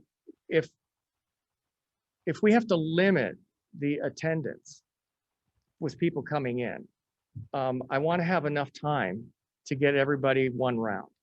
And I'd rather have to pay for a little bit of it myself, and just to make sure that the kids have a full experience. I'd rather burn them out and have nobody show up the last day and be tired and go home happy and not get into any trouble for the rest of the summer than try to pile them all in at one time. So it's just kind of an insurance policy, and it's a gamble. I mean, Okay. I know part of the agreement that we're looking at tonight, one of the things that you're responsible for is notifying the neighbors, I think it's 30 days in advance. yes, Of what's going on. But I'm a little bit concerned. I know some years ago, we met with neighbors around Conejo Creek South and various stakeholders, Valley Days, AYSO, Rotary, and all these other people, to make sure that the neighbors are well informed as to what's going on. And maybe this is more a question for Tom or for Jim, but is this going to catch the neighbors by surprise that, oh my God, instead of 4 days, it's going to be 11 days? so I've walked every house, and I know most of the people that live on El Monte, right? Including Risk and Kelly and Larry Jans and everybody, right? We're actually almost 700 feet from any house now. Yeah. Right. So we're really a long ways away. They probably won't even hear it next to the freeway, but they love Conejo Valley Days. They're not real pumped on the Persian Festival, the chili cook-off, and the soccer whistles. That's the one They thing. love soccer. I love soccer. They just don't like. They're like, "There's no way we could do this without the whistles." But no, they love it. They're all about it. So plus they get free entry. I just, I know most of the neighbors are fine with it, and it is Yeah. close to the freeway, so hopefully the noise will be less. Yeah, and there's no bands this year. It's going to be everything's facing towards the freeway, so it should be good. Okay, I don't want the neighbors to be caught completely off guard or completely by surprise. Just a couple other quick questions. Somewhere in the agreement that we're looking at, it said you might be doing motocross. No. Where the heck are you going to do No, motocross? there's no motocross. Okay, that was just No. put in there just in case. Yeah, I got hurt the last time, remember? All right. I couldn't picture where that was going to end up, somewhere over, And then probably a question for Tom, but one of the other items was that going to maintain access for the baseball field. Yes. how is baseball going to be able to access?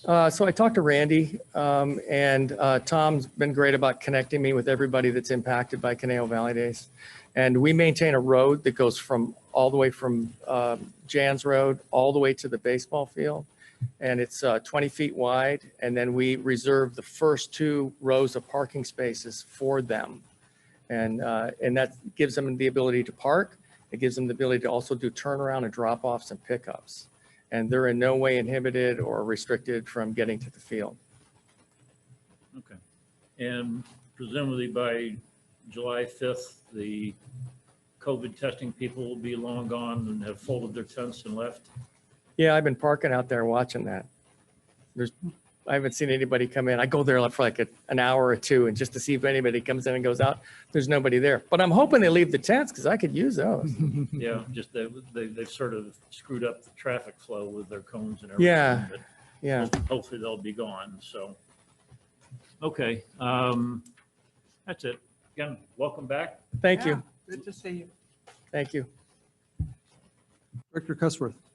So I think you partially answered my questions, but are you just doing kind of a scaled down version this year just to do it because of COVID, and next year it'll be back into the spring and you'll be planning to do, you know, the whole thing with community food and all of the nonprofits having their games? And Yes. that sort of thing? Yes. Okay. And so that's what I was wondering. This is just to kind of pull something together. Yeah, you know, I want to go bigger for sure, every year. And then, but we have to come up with a plan that protects the fields and also, you know, serves the community and all that bit. So, Sure. but next year, yeah, I think it's going to be great. And I'll have more time to devote to it. So I'll actually get ahead of the game a little faster. Okay. All right, that's great. I'm glad that you're, you know, staying in there. Yeah. I never see anybody ever playing baseball in those fields. How often do they use that baseball field? I'm over there all the time. I think I've once, and as long as it's been there, seen somebody in that baseball field. But it's not a public field, I know. right? I never see anybody there ever. I mean, I guess we use it. It's there. Yeah. I'm just Yeah, I mean, saying. COVID, obviously, the last year and 15 months has not been great for. I mean, like the anything, entire but- time it's been there. I never see anybody there. I'm just curious, like how often does that, do we have anything, is that our baseball field? We rent out that baseball field? Okay. But- Well, I've never seen But anybody there's at a the league, baseball field. isn't there, that There's a leak at the baseball field? Yeah. A water leak? What's a league, L-E-A. Oh, a Baseball league. league. I was gonna say, so, okay, a leak, can you fix the leak? Okay, there's why are you telling me about a leak?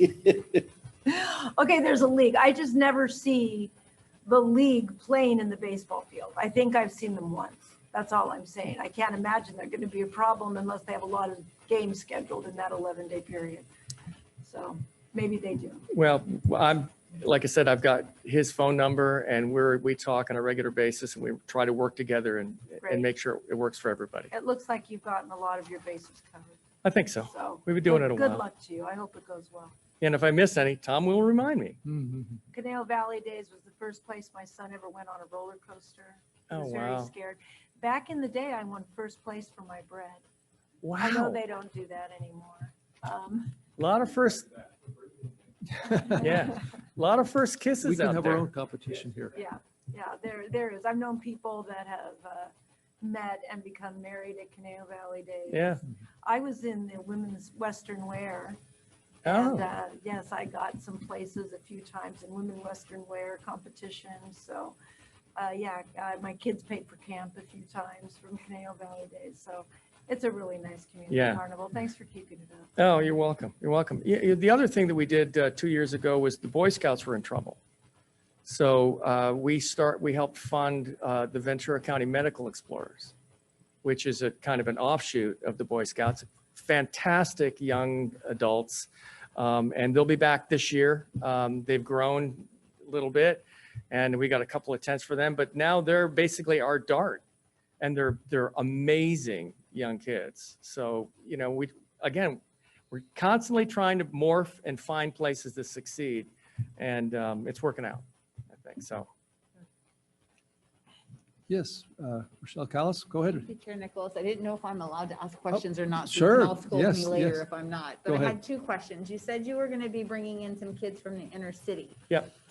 foster kids. Yes. Are you also opening up that invitation to our local foster kids? Yes. I hadn't thought about that yet because these kids are in protective custody. Yeah. So you can't film them, you can't, Right. and to get access to them, it has to go through a certain department. Right. So, and that department, they dictate who I Who will can and go, cannot. But yeah. I'm going to ask that question. We have, and you can contact me later. I have a number of someone who deals with the foster services here Yep. in the Thousand Oaks area. Right. So I just would love to see you. That would be invite them fantastic. If that's, Yeah. they can do, and. Yeah. Yeah, and then my second question was, as you said, there's a certain amount of number that maybe that you can allow into the event. So are you going to be doing pre-sale tickets online or something to that So effect? the health department has not restricted me in any way on Okay, any so that's number. Oh, okay. I'm just saying, we're going to be aware of that number. And if it starts to look crowded or, it's Yeah. a Westlake High School takeover, right? Yeah, We're going to kind of just see what's going on. because a And- mega event is when you have to start worrying about things, which is 10,000 people. Which I Right. can't Yeah, and- imagine. and Did we you get- to the number? We get 1,700 at the carnival, Okay. So you're probably max. It's about it. And it's a good mixture of all 4 high schools. fine. Okay, thank you. So you're welcome.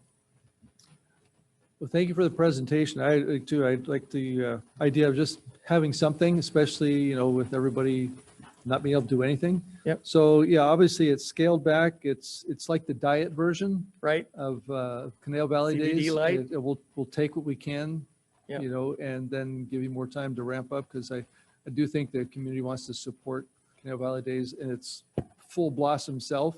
Yep. I look forward to that. But as far as this year, hey, we'll take what we can get. So I think it's a great idea. Thanks Yeah. for Oh, pulling it together. you're welcome. And thank you. You got a question? Go ahead. Comment. Yes.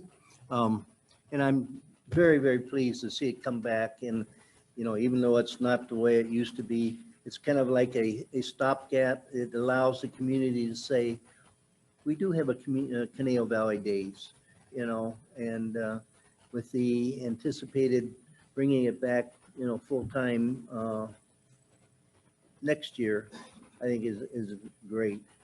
And I think it's, as you pointed out, it's unique for this community to be able to host something like this, and you to host something like this. We're very blessed to have you in this role and dedication and love for the Canal Valley Days, as I know your history. And so if in any other way, other than the Park District providing the facilities and so forth, that we can, as individuals, board members, help in any way, please call on us. Thank you. Thank you, George. Okay, with that, we have before us 2 recommendations.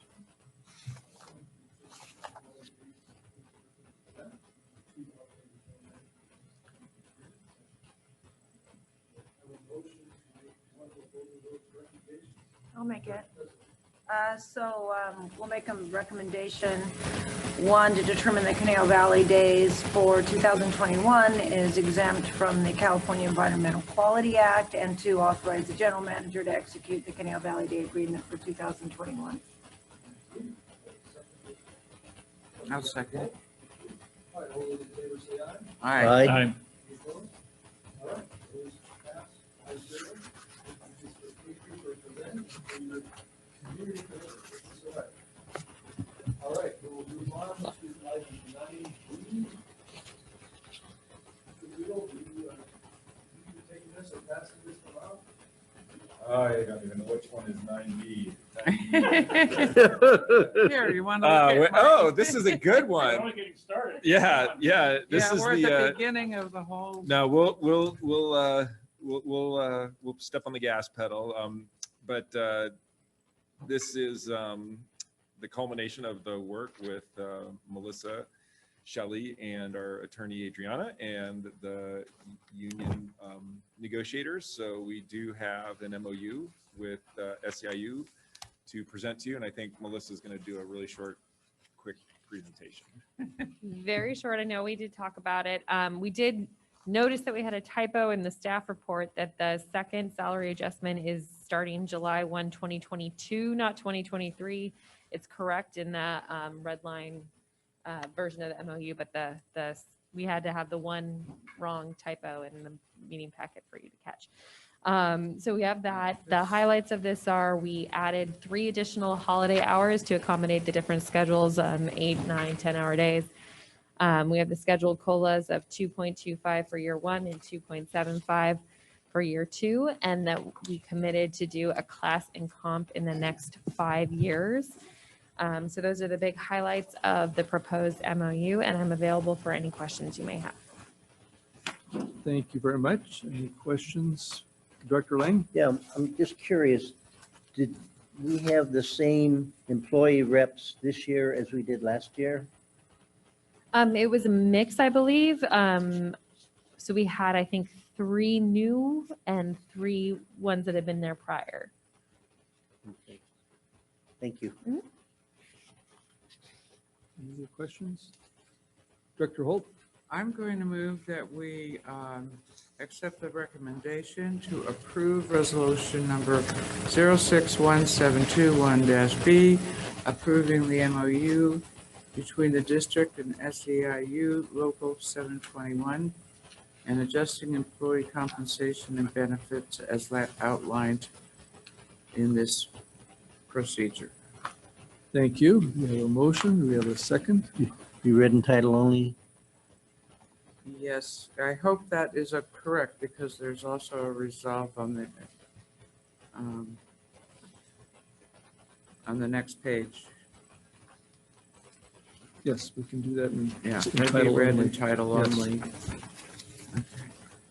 And all future readings be waived. Thank you. Do we have a second to that motion? Confused about that. Director Huffer? All right, thank you. I will note, just for the record, that I did have a number of questions, but nothing that were significant for this to not pass. But I've passed those along to the general manager, and we'll just put those in a hip pocket for discussion in a future date. So we have a motion and a second. All those in favor say aye. Oh, sorry, got to get the read. Thank you. Jody's. After, you can please read that in title only for us. Resolution number 061721-B. A resolution of the Caneo Recreation and Park District adopting the memorandum of understanding with SEIU and adjusting salary and benefits for other employees. Thank you. All those in favor say aye. Aye. Any opposed? Okay, that moves forward. Item 9C, MRCA preliminary budget. All right, Ms. Smith, I see you've been duly appointed. Yes, you all get to hear me a lot tonight. So I'm glad you got to see Paul's presentation, see what the MRCA is up to. Their budget process is very similar to CRPD, where the preliminary budget, we take this year's budget, and it's pretty much to give us spending authority come July, and then we'll come back with a final budget with more detailed numbers. We did tweak this one a little bit to reflect the changes from COVID, similar to CRPD, where we are assuming some recovery in the revenues that were affected by COVID, specifically special events, filming, and our lease revenue. There's also substantial grants for fire prevention efforts that are actively working on and are expected to continue through the next year. So those are the primary changes from the approved budget for this current year that are included in the proposed preliminary one.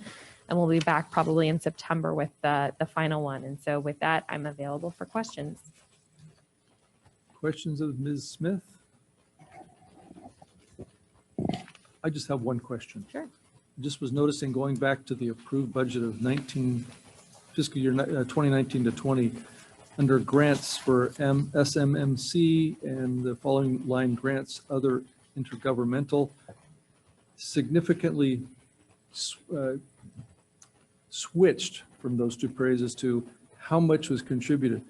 Are these grants, I mean, do these like waffle back and forth significantly year to year on how they are applied or how they are approved? Because it appears that the bottom line is about the same, but the categories just seem to change. So yes, in fact, the biggest grants every year are for large acquisitions. So sometimes the grant will remain there for multiple years until the acquisition can finally close, and then the funds get spent out. So you'll Okay. see that number continuously through.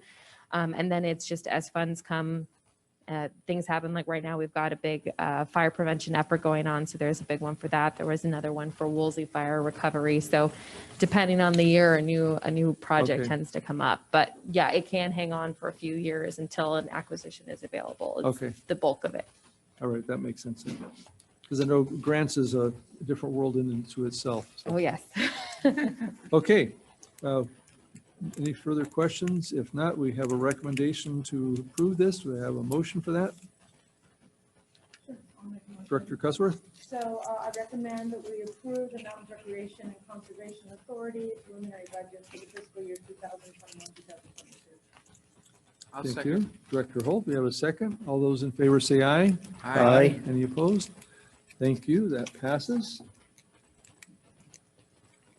Okay, next is item 9D.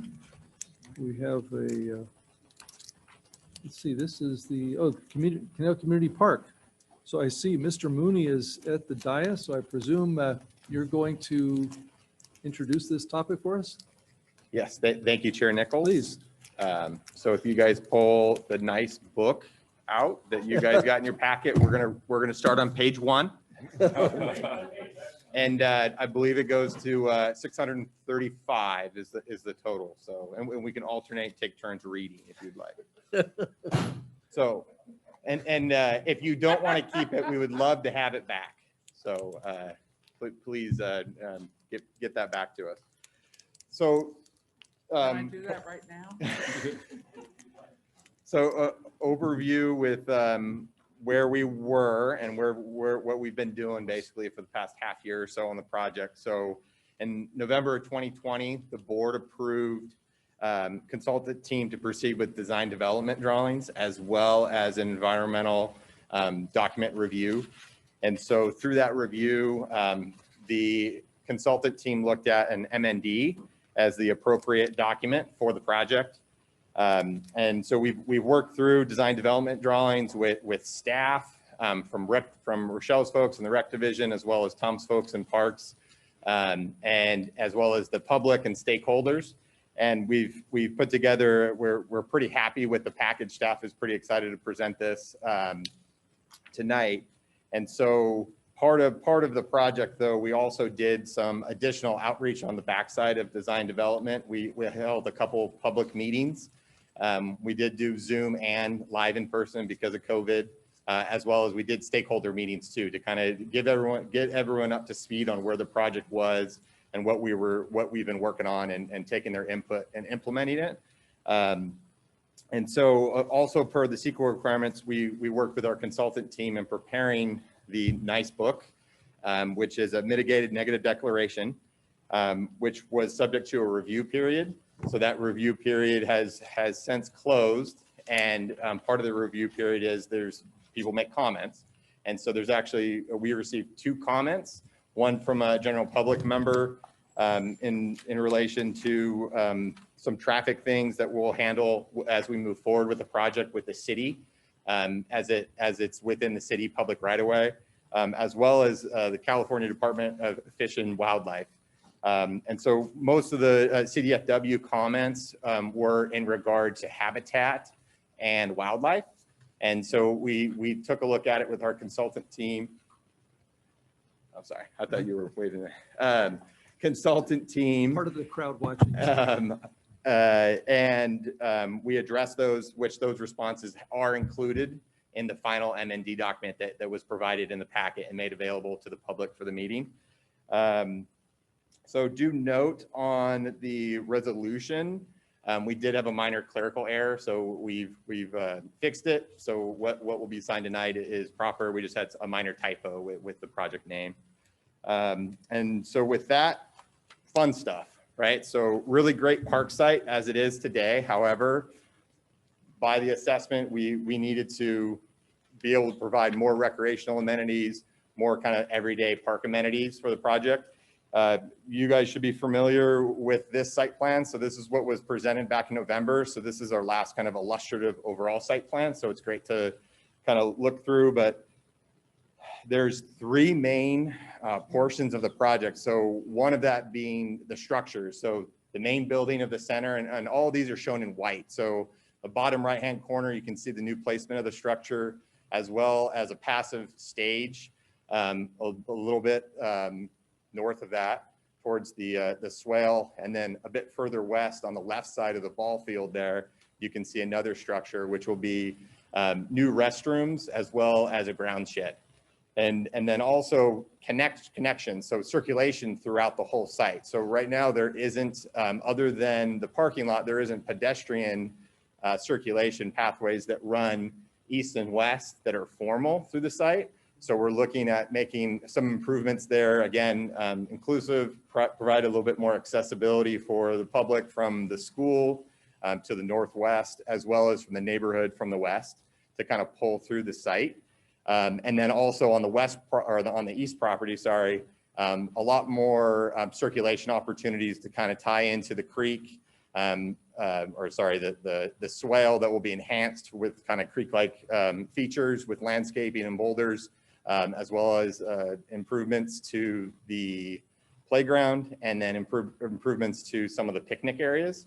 So again, just overview kind of what we're looking at from prior, and then really design development is getting a little bit more detail, figuring out a little bit more kind of the technical side of things.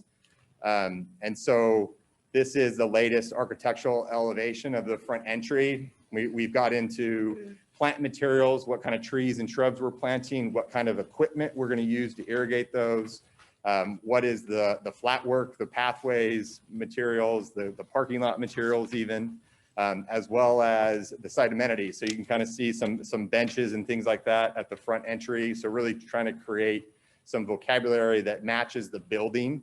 And we've been successful doing a little bit more kind of modern, but with natural elements. So we are looking at doing similar to what we've implemented at Sapwe successfully, and that we're looking to implement with Canal Creek Southwest as well. So just a little bit of taste of what the design looks like inside and outside. Here's a couple of different views at the back. So this is what would be facing the current and the proposed stage location. And so there's opportunities with some plaza space at the back of the building, but kind of overflow space for events such as concerts or wedding or classes and things like that. So the same stuff that's been happening there, really just helping facilitate that a little bit better with circulation and site amenity improvements. So there is it's actually a 3-tier kind of amphitheater stadium seating to provide kind of opportunity for every day 365 hanging out, meeting your friend for coffee, or kind of parents waiting for their kids to get out of preschool, or big events where we have thousands and thousands of people at the concerts. And then this is why I didn't open with this slide, because it's black and white, it's a little boring, but basically all the grayed out stuff and white is the existing, and then everything that has like a hatch pattern or a fill pattern in it is the new proposed. You can kind of see the park by itself is really the asset of this project, and all the improvements we're really just kind of highlighting and being able to kind of marry the new building and the new structures with the existing landform, but then also most importantly the trees, because through our assessment that was something that the public as well as staff really wanted to protect. However, opportunities to enhance it as well with placement of certain things and parking and such. This is the lower floor of the building. So it is a 2-story building. It's basically the same footprint of what you guys saw back in the fall. However, we made a little bit more detailed modifications. We figured out the structural engineer looked at his details, how they're going to hold the building up. MEP engineer looking at how they're going to light it, how they're going to keep it cool, how are we going to plumb it, all that good stuff. So really all the different professional trades working together to make it work. So there really wasn't any major changes with the floor plan downstairs, as well as the upstairs. So the only item that did change is we had 1 bathroom for 2 of the classrooms. So those would be designated just for the kids. So if you could imagine trying to scurry a 4 or 5-year-old down the hall, we tried to put the bathrooms right in the classroom. So we actually, each classroom has a dedicated bathroom. So that's something that the preschool as well as staff said this would be a great improvement based on right now, because they only have one bathroom in one of the classrooms versus the other one, they have to scurry them down the hall. So trying to create some equal opportunity there for both of the classrooms. And then this is kind of a fun thing I've been working with our playground rep, and we're not touching the majority of the playground. There is going to be some circulation and maybe some landscaping enhancements around the playground. But then we are expanding it. So there's an opportunity on like the northwest corner. Actually, it would probably, so you guys can understand it. And here's the existing playground footprint. And so we're looking at expanding it on that northwest corner slope. And really, it's just kind of playing off the name of the district or really the region, or the district's name, Caneo, and we made a rabbit hill. So having fun with the name of the facility and then the district itself.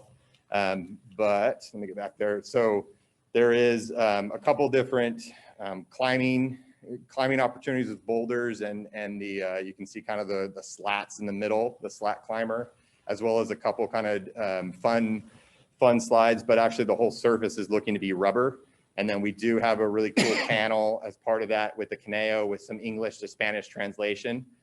So again, trying to teach the community, because believe it or not, some people don't know what Caneo means actually. So little education opportunity, but then just something kind of fun for the little guys. So with that, I'm available for questions. Also fun for certain directors that like to go on equipment.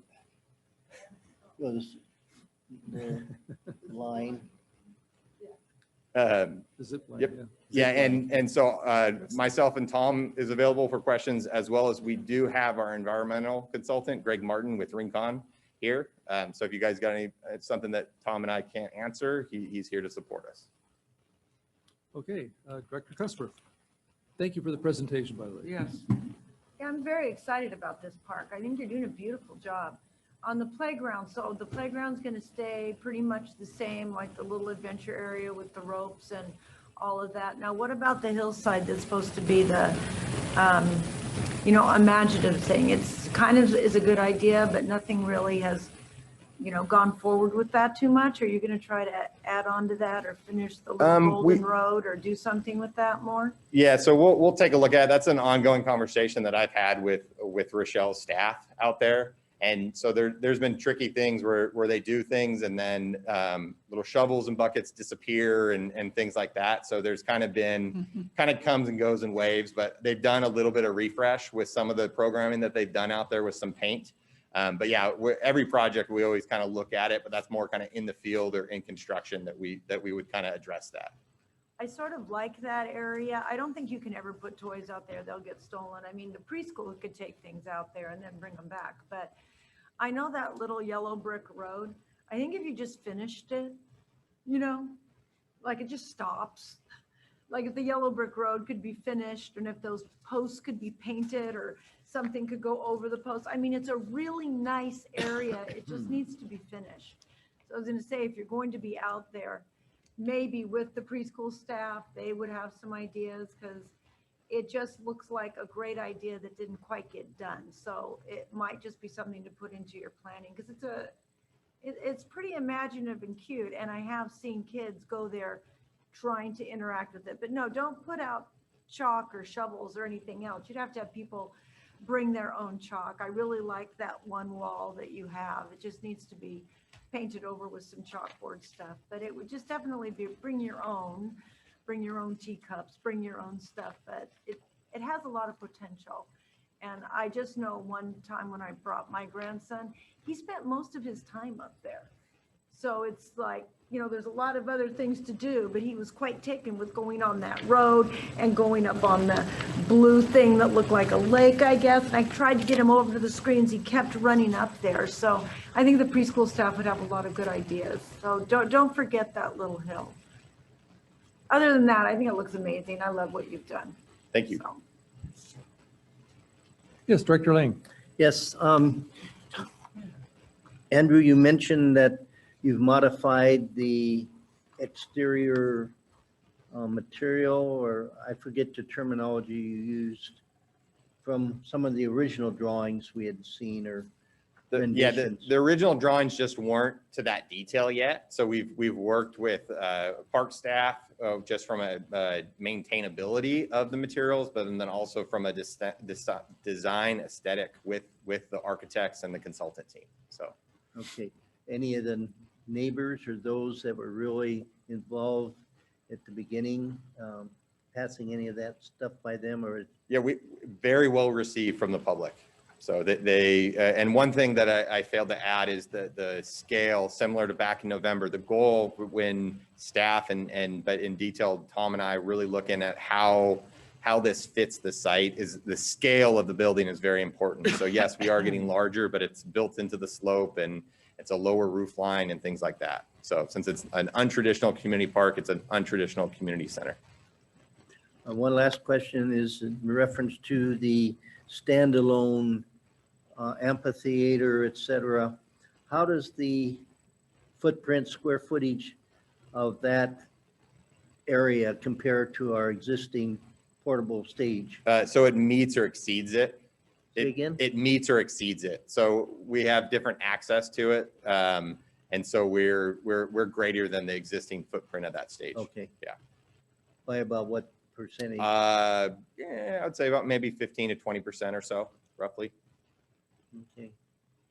I just, having been to many other parks and other communities, when they have a permanent stage like that, amphitheater, it kind of adds, I don't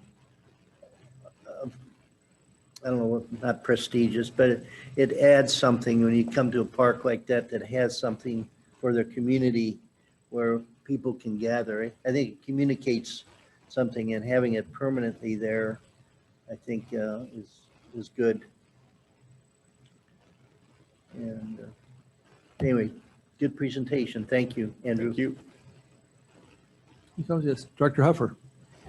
Yeah, just a comment to echo what the other directors have said. That really exciting to see this coming to life and anticipating what's going to happen. And it was, most of this was pretty dry, but I was familiar with some of the history of the area, but, reading not only the ancient history, but, over the last 50 or 60 years and how this site got started and got developed and what it's going to morph into, if not today, tomorrow, is just really cool. So kudos to you and everyone who's been working on this. This is really neat. But I do wonder, you were showing the playground there. I know you like to personally test a lot of the equipment. Are Yes. you going to test that tunnel slide? Tunnels are tough for me. Tom's a little slender. Tom can get down tunnel slides. I'm a little wider, so it's hard for me to get down those. And that's actually, I'm not making it up. It's tough when I'm with my little guys doing the tube slides. And I say, not a good idea for Dad. Do it. Yeah. Any other questions, comments?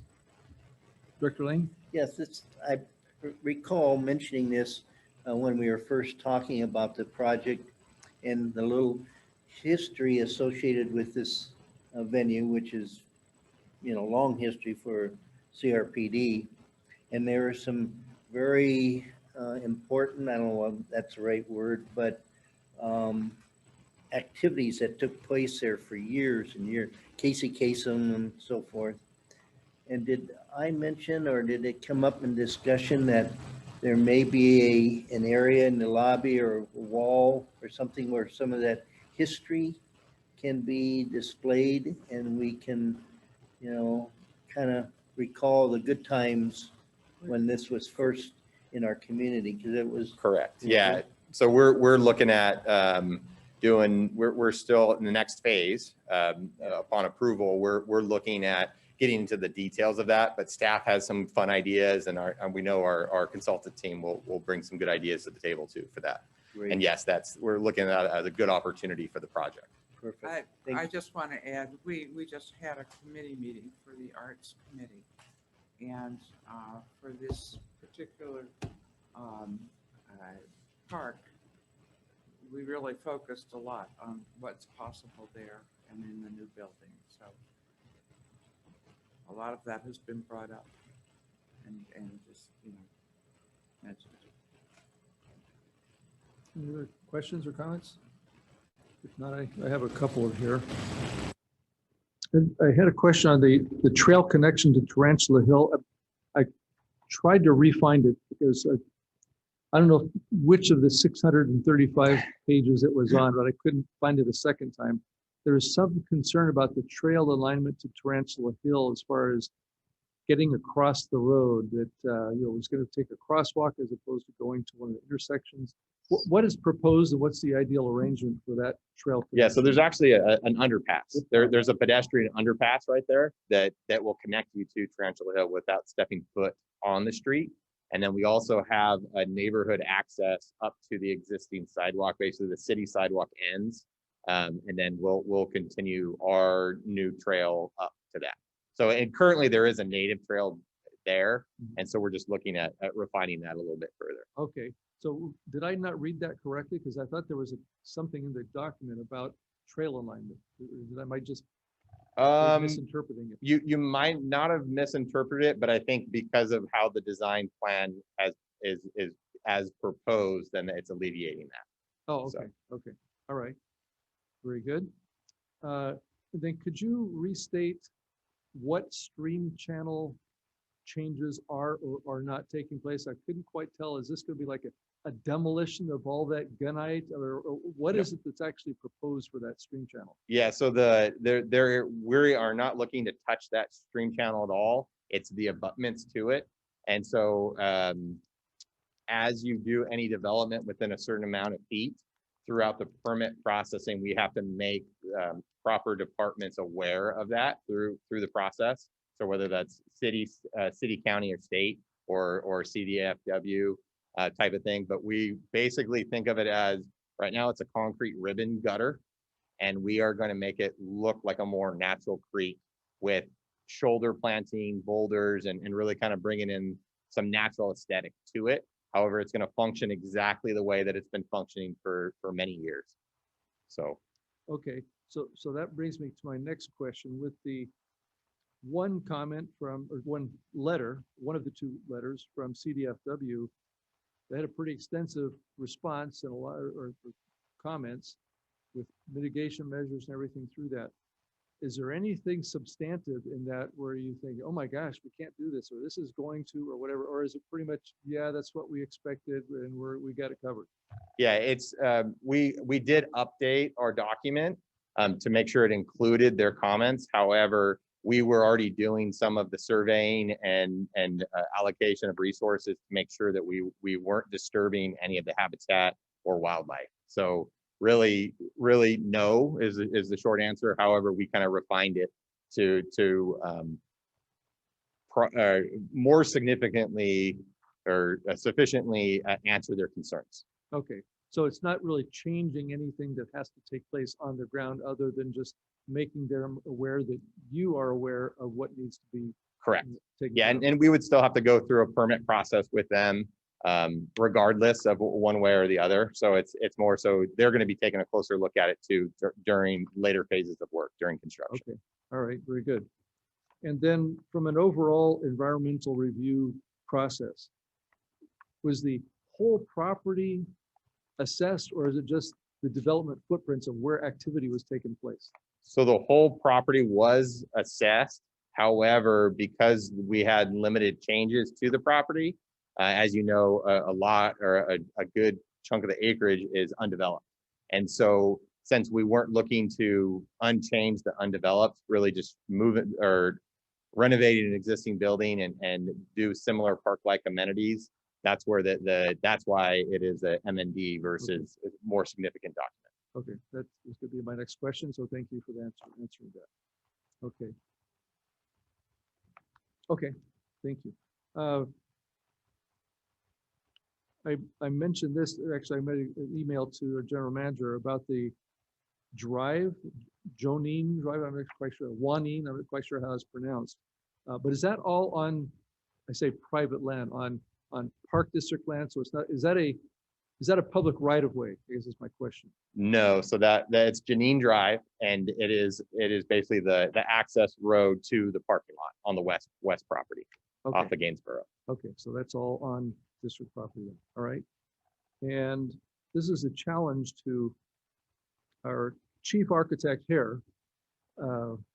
Since this is the coolest house in the neighborhood, we thought we should have the coolest house rooms named appropriately. So start thinking, the kitchen, the great room, the dining room, whatever it is. That's pretty creative.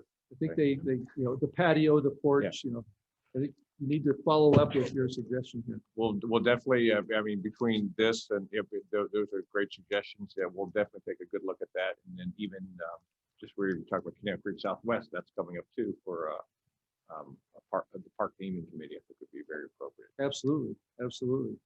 And then just as a side note, whatever you are able to squeeze out of Canal Creek Southwest, it'd be nice if we could contribute that funds towards this project, kind of move this forward, because I think everyone kind of likes it.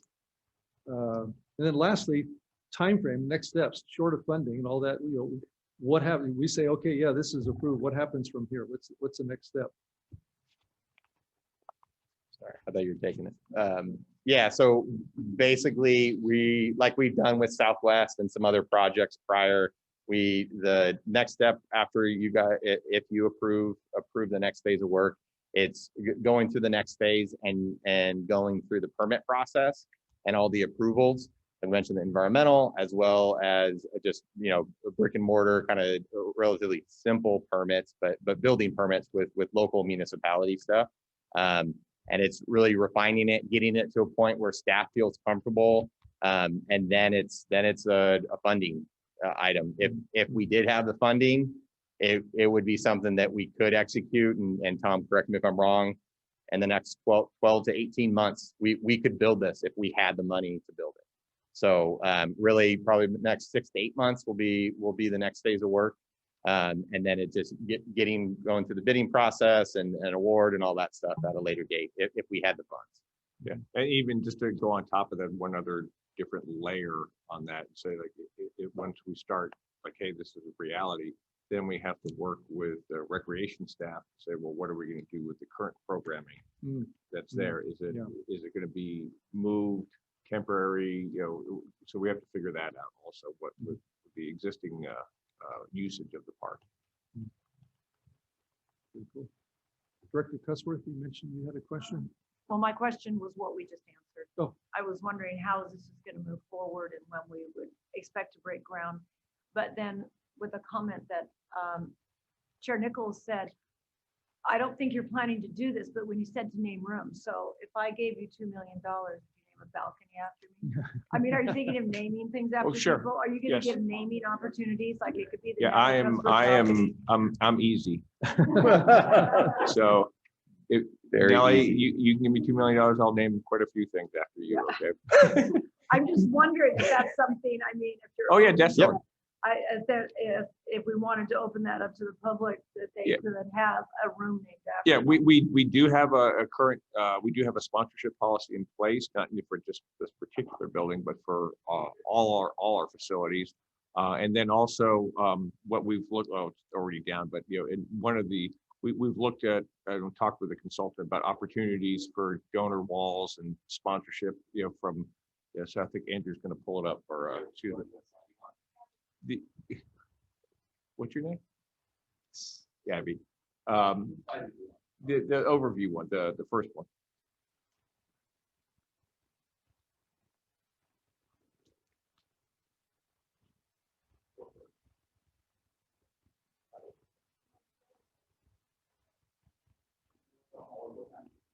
There you go. So like if you look at just right at the entrance, Andrew will show you, like we've looked at this opportunity here. But so yeah, entrance is over right here. And so this would be kind of the entry plaza, possible donor plaza. Yeah. So yeah, but yeah, definitely. If, Okay. or if someone wants to give us $20 million, we can name the whole building after them. There are people with Yes. $20 million. Yes, that is true. Director Huffer. Just to You volunteer. make sure I understand, you were asking, you both asked a question, what's next? But isn't part of what we're doing tonight authorizing an amendment to the agreement with AGD, maybe doing all the stuff in phase 4, which is on page 171 through 172. Yeah, correct. Yeah, so I think they were asking, once this would be complete, what would be the Right. what would be the next step after that? Okay, but I mean, more detailed than what. Yes. Yeah. Oh, yeah. Because it would be You'll be able to build it. Yeah, plans to be able to put out the bid. Right. That's the next step. And part of this too, part of the scope of work is more of a detailed cost estimate. So we'll have a much better idea of the total cost of the project. That'll probably be a breath taker. Yes. Want to make sure you can write the check for the right numbers. How many zeros do I need? Okay, any other comments or questions on this? Okay, if not, we've got a recommendation to adopt the resolution and authorize the general manager. Anyone want to make that motion? Director Huffer? Well, I have I guess a procedural question. Yes. Since one of the recommendations is a resolution and the other one is approving a recommendation, can we handle both of them with one motion? Separate. Or do we need separate motions? Why don't you make them separate? We'll handle them separately. We can just make sure there's no confusion. There you go. All right, well, in that case, I'm going to first move approval of the recommendation to authorize general manager to enter into amendment 2 with AGD for the amount stated. And then do we want to vote on that?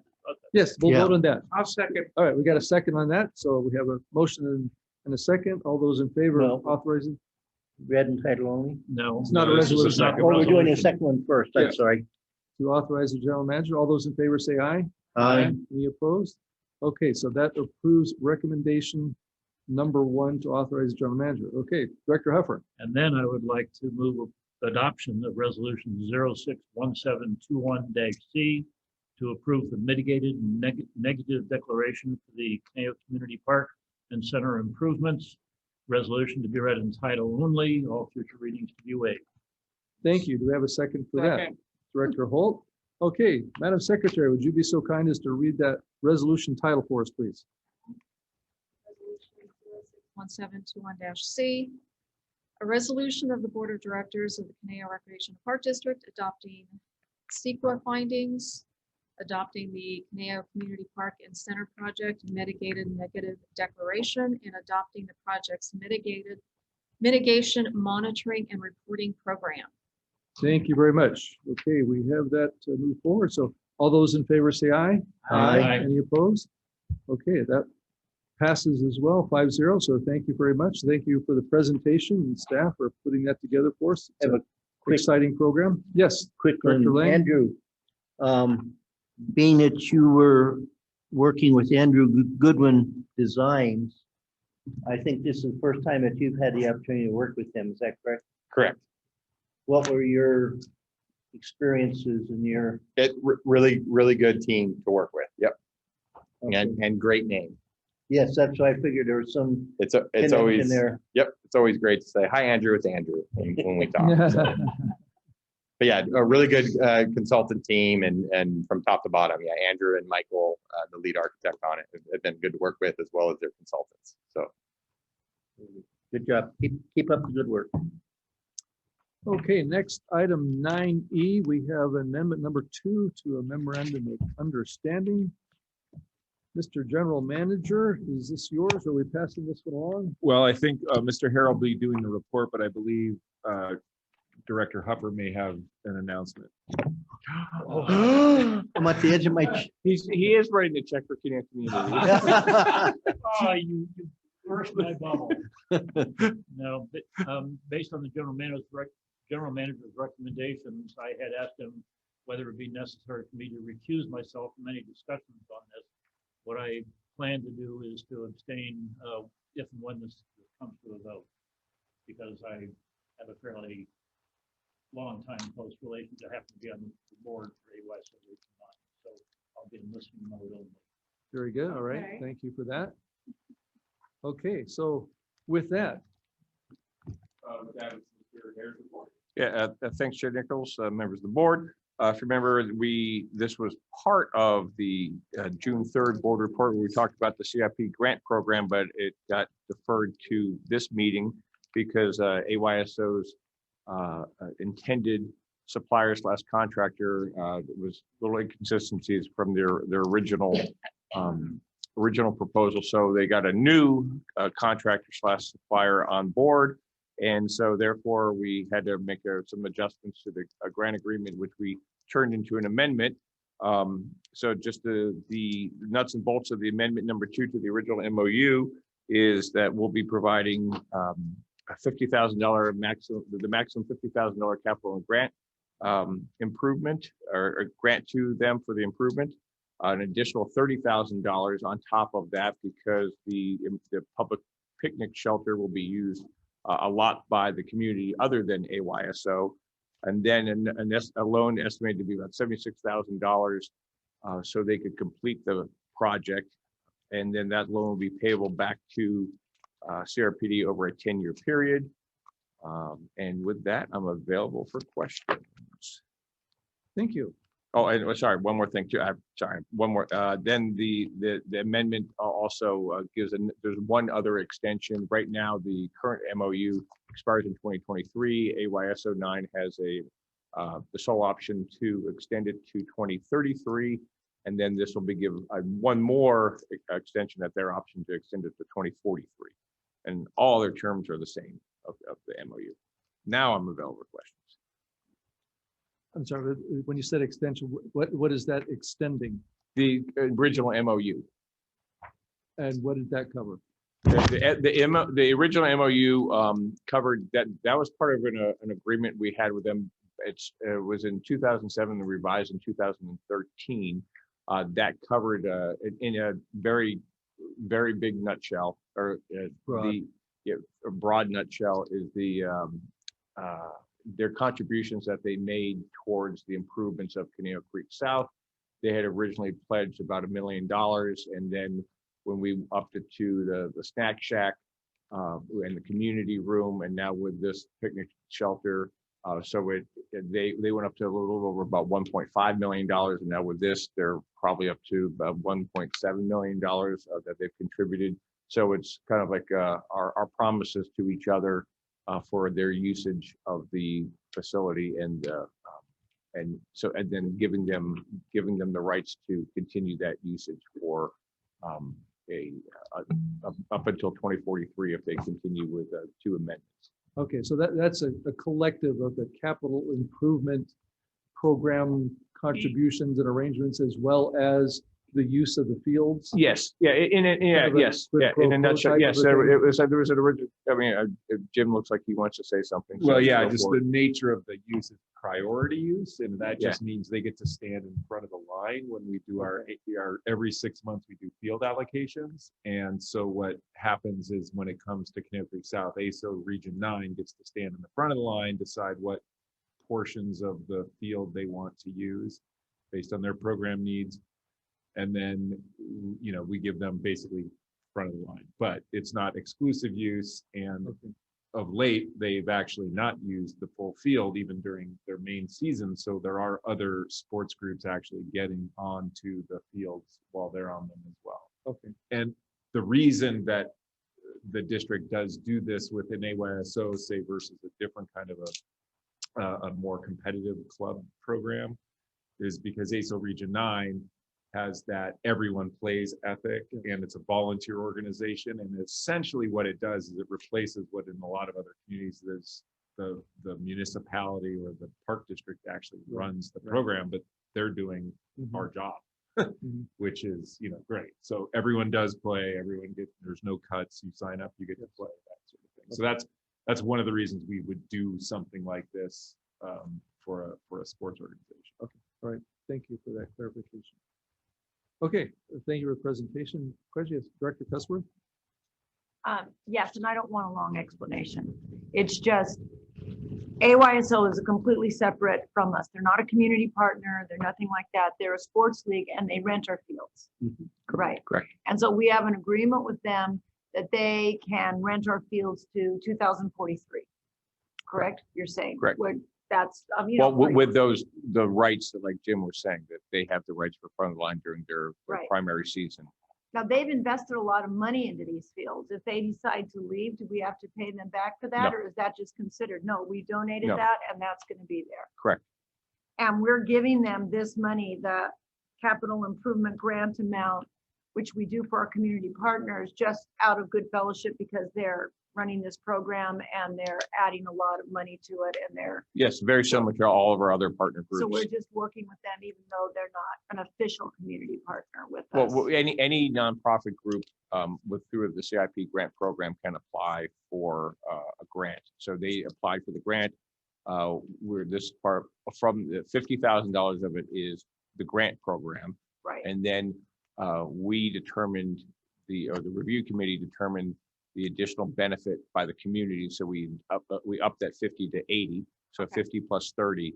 And then the other 76 was a loan to them so they could complete the project. So it's the same grant process as before, but just for like we're at a bigger deal than the normal grant process. Right, which we've done with everybody, but I guess what confused me is that usually we've been doing this with our community partners, but you're just saying anybody can apply Oh, for anybody, that, yeah.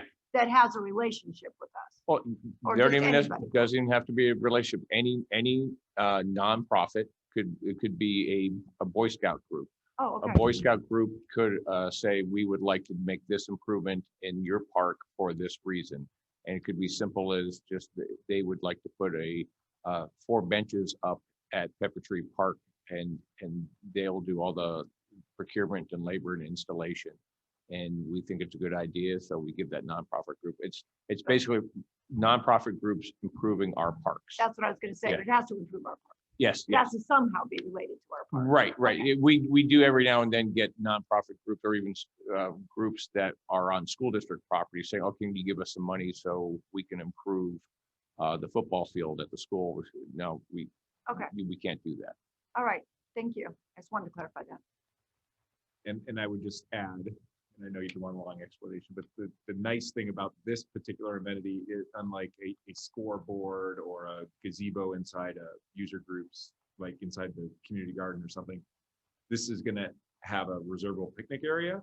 And so if they're not actually using the fields, we actually can permit the user, the picnic area out, and that actually is generates revenue for us. So we'll be able to use the pavilion for just quinceañeras or whatever somebody wants. Oh, to no, rent I it. think So, that we yeah. need more of those sorts of things. I mean, it sounds like it's ideal, parking and away from, I mean, it's a great thing for the community, so. Any other questions? I had a couple of questions. When this type of a loan takes place on this type of a program, what account does the loan come from? Where is this? Is this part of the capital improvement grant Yes. program that Yes. loans the, okay, Yes, okay, so it's still that same bucket of money then? yes. And, typically when you have something like this, you say, well, how are we guaranteed payment back? But I'm thinking, heck, the pavilion's on our land, so if it's not paid back, we still get the pavilion. Correct. So Yeah. it's just like, there's really, it's a no loss proposition because you still get the pavilion. Correct. If Yeah. Once it, AYSO decides right. to When, move on. when and 99% of the grant programs we do, whatever improvement they make becomes property of the Yeah. district when it's completed. And as far as the loan amount, I've got, Jody here with her iron lead pipe to go after people. Yeah. But in essence, what that's doing is it's. No, is not it's- you, not yet. Is it's backfilling that CIP account to be able to do more work. Yes. Yeah. Okay, Yes. got it. All right. Okay, unless there's any other questions, we have a recommendation to authorize a general manager. Do I have a motion to move that forward? Director Cuthbert? I'll second.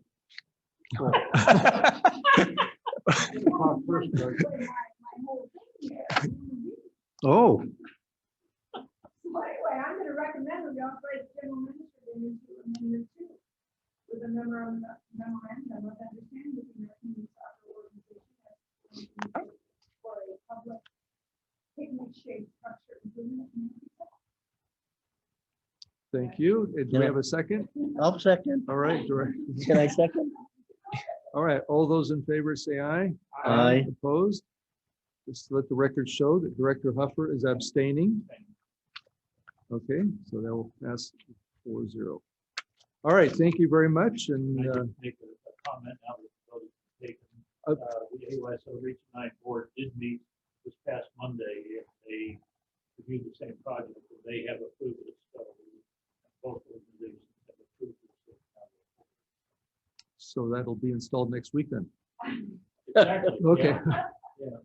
Fantastic. The only question they had was the company that's supplying the structure. They regretted that they couldn't get it through Amazon and get free shipping. I was thinking, The freight was a lot. Yeah. I was thinking the same thing. No California company. Okay, with that, we'll move on to item 9F, which is, let's see. I'm not sure who's on this. I That's think another several Mr. Hare. members have That's that one. another Okay, Mr. Hare. Okay. Yeah, thanks, Chair. Next members of the board. This would be an amendment to two different site lease agreements, one with AT&T and one with T-Mobile, both that for Adjustment Community Park for emergency generator backups for their cell sites. It would result in about results in a $300 extra per month and would be part of the 3% annual increase when each year when it happens. So with that, we'll go for questions. Thank you. Any Okay. questions for Mr. Hare? You got a plane to catch. All right, I just have one question. Can we get an extension cord if we need to plug into that to power the community center? Well, that's a good thought, but no. Oh, Yeah. probably wouldn't work. I know, That's- but we remember we do have a project in the CIP to convert the buildings and Yes. and purchase portable We're generators. working that Correct. direction. I just thought maybe we'd, just take advantage Yes. of it. Yep. All right, we have a recommendation. We actually to authorize two of these. So do I have a motion for that? Director Hupper? I'd like to move approval of staff recommendations 1 and 2. I'll second. All right, we have a motion and a second. All those in favor say aye. Aye. Any opposed? All right, that moves forward. Thank you. And lastly, on new items is item 9G regarding the Special Districts Association. And let's see. I'll actually Mr. do this Friedel? one. Hey, What the there we heck? go. All right, I knew I'd get you one of these. Eventually, I got something to do. Well, CSDA is the California Special Districts Association, and our district is our network, Coastal Network CA is up. There are two candidates, Elaine Magner from Pleasant Valley Rec Park, who I think many of you know and is the incumbent, and Hugh Rafferty from the Santa Maria Public Airport District are both running for that seat. Staff does not offer recommendations necessarily for this kind of thing, so this is for the board to decide. Okay, staff, we have a recommendation here. Of course, we also have the background information that the two candidates provided here. I know many of us are familiar with this organization, so I'll take either comments, questions, or suggestions of Director Lang. Well, as far as a comment, and as was mentioned, we all, one of these candidates very well. And also an individual who has really dedicated a lot of time and effort to CSDA and our coastal network. And it would be Elaine Magner. So if there's no further, are there any other comments? And I would like to recommend that we support candidate Elaine Magner from Pleasant Valley Recreation and Park District for this coastal network position for CSDA.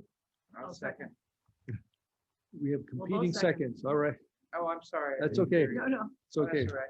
we both said. Doesn't matter. I will just add, well, since I'm the chair, I get the last word in reading their background, I would say you probably couldn't go wrong. Mr. Rafferty is certainly more than qualified to do this, and I appreciate his putting his hat in the ring. But as you mentioned, Director Lang, we know Elaine.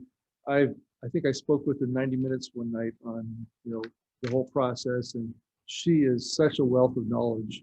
And for her to be willing to continue to do that, certainly want to support that. Having her in our own backyard doesn't hurt a bit. So, okay, so we have a motion on the floor for Elaine Magner in a second. All those in favor say aye. Aye. Any opposed? Okay, so that moves forward. Thank you for your patience moving through the new items. So that takes us to item 10, reports and announcements. We have 3 reports there listed. If there's any questions or comments on any of those, yes, Director Huffer. Yeah, just on the budget performance report, with 92% of the year gone, revenues at 85%, would I be correct in assuming that's because our recreation revenue is taking such a hit in this past year? So partially, yes, but also the budgeted revenue included the use of fund balance in there. So we don't determine that until the end of the year where we know how much of our fund balance we have to use. So that won't get recognized. So we had budgeted actually about 4 million of the fund balance for the SCE projects. So we're at about 100% revenue. Oh, okay. And on the expenditure side, quite a few of the centers are 40 or 50%, again, because of the COVID reductions. Yeah. Okay, thank you. Anything else? I had a question for Ms. Callis on the recreation report. Appreciate the thoroughness. It was interesting to see, again, some of the numbers that have changed and fluctuated over the period of time, but also appreciate all the comments that were there as far as the demand, the waiting list, what was working, what was not working. It gives us a good picture. I think that I took the time to read through that. From your perspective, as you gather this information, look at the data, look at the numbers, look at how last year unfolded and where you're looking for the future. Any trends that suggest modifications as you're kind of gathering this information, you're kind of looking through your crystal ball for the next quarter, the next 6 months, anything you've been able to pull from that as to what you see happening? I think what we're seeing is that our numbers are going up. So we're adding more classes. People are signing up for classes. I'll report out on that a little bit in a minute. So I think we are at a point where as our hours expand at our facilities and our weekends expand, we will be able to get back to our previous number of classes as long as people continue to sign up. There is stuff like some virtual classes that would probably not go away, some different things like that that will stay as far as trending, but that's pretty much where we are. Okay. We're at. All right, thank you. Yeah. Just curious as to how you interpret that. So Yeah, thank you. the aquatics is probably the biggest one. One of the things that I learned is that on the waiting list with aquatics and our waiting list, you know, the numbers are only as good as we try to pull the same report with the same information. How people put in the numbers, how people do things, it can vary. But aquatics, like we have one parent that signed up for 40 classes, she went on 40 waiting lists. So that, you know, do we really have those 40 people on a waiting list? So you got to kind of give and take on those numbers. But you know, aquatics is still very popular. Yes. Fantastic. All we need is another pool. We're opening them in the summer, so the high school pools will be opening. There you go. Perfect. Thank you. Okay, next department reports. 11A, Parks Division report. I'm available for questions. No report. Any questions? Hearing none, we'll move on to our next department, Recreation Division report. Thanks, Chair Nichols, members of the board. So just a couple of things, update on numbers for the cooling center that we had for the past 3 days. We had a total of 8 people in the cooling center. At least 50% of them were actual our homeless population coming in for water, just mostly gathering some water, sitting down for a little while. Touch a Truck is going to be a parade this year through Caneo Creek North. It is scheduled for July 31st, and more details will be to come on that. Senior nutrition is going to be returning to indoors. I think someone asked that question 2 weeks ago, so Tim wanted to make sure that I let you know. So returning to indoors on July 12th. Breakfast hopefully will open early to mid-August. They just got to figure some stuff out with lunch before they can do that. Summer programs, we are currently offering 1,588 classes and currently have 8,792 folks enrolled in those classes.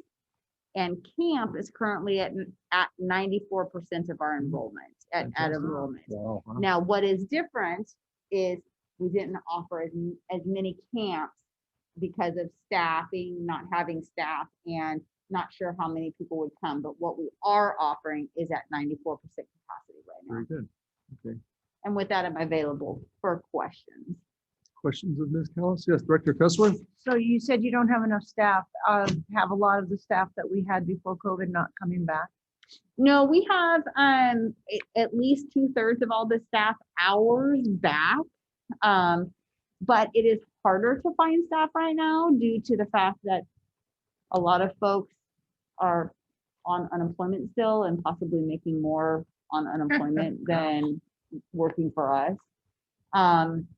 So there's a different employment So field that out there may right end now. soon, because probably the unemployment's gonna end soon. So I yeah, assume. in September. Yeah. So right after summer. But yeah, no, but we've been blessed. We do have quite a few staff, and we did get, we're staffed up for what we were presenting to and planning to offer this year based off of we didn't know how much we'd be able to do. So Okay. we are not struggling right now for the number of staff. So Will we're you doing have okay. enough lifeguards to open all 3 pools? Yes. Great. Director Hufford? Yeah, I've been by Canal Creek North a couple times this week and love watching the kids out there having fun. But do we have a way of making sure that they're staying cool enough for the temperatures we've had the past week? At Canal Creek North, that camp is actually all outdoors. I don't know. I'd have to check in with them to see if they are utilizing the teen center at all, but usually they don't. So they might play water games or make sure they have a lot of water. Sometimes Jim brings a popsicle out for them or something like that. But It is cute to watch those kids. yeah, they're Like they're having a great time. and I think the council's having a great time too.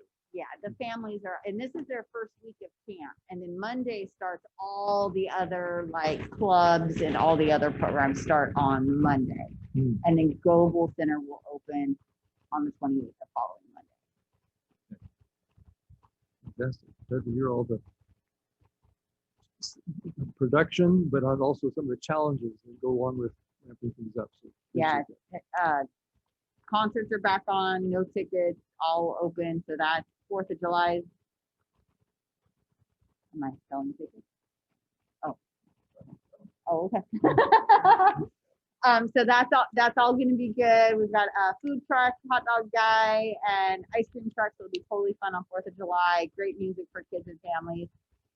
Summer musical is a bit of a challenge. So even though things are opening up, we are still challenged by some of the rules for COVID and masks and inside and what we can do with youth and not with youth and all that good stuff. So every day it's still like, what was the rule? What can we do? What can we not do? So, I mean, even though it's like open and people can wear no mask, there's still a lot of rules and face covering rules that we have to follow out there. So we're trying to get everything figured out so that our Les Mis Teen Summer Musical can actually have an audience and we can sell tickets. And so we're gonna get that nailed down. It's just gonna be probably take another week or two before we know where it's gonna be at. But we're super excited and the kids are super excited to present that show to everybody.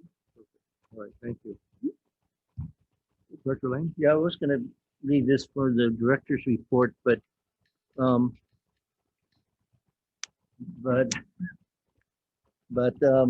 I attended 2 out of the 3 pop-up concerts that were put on by the Arts Council and the city.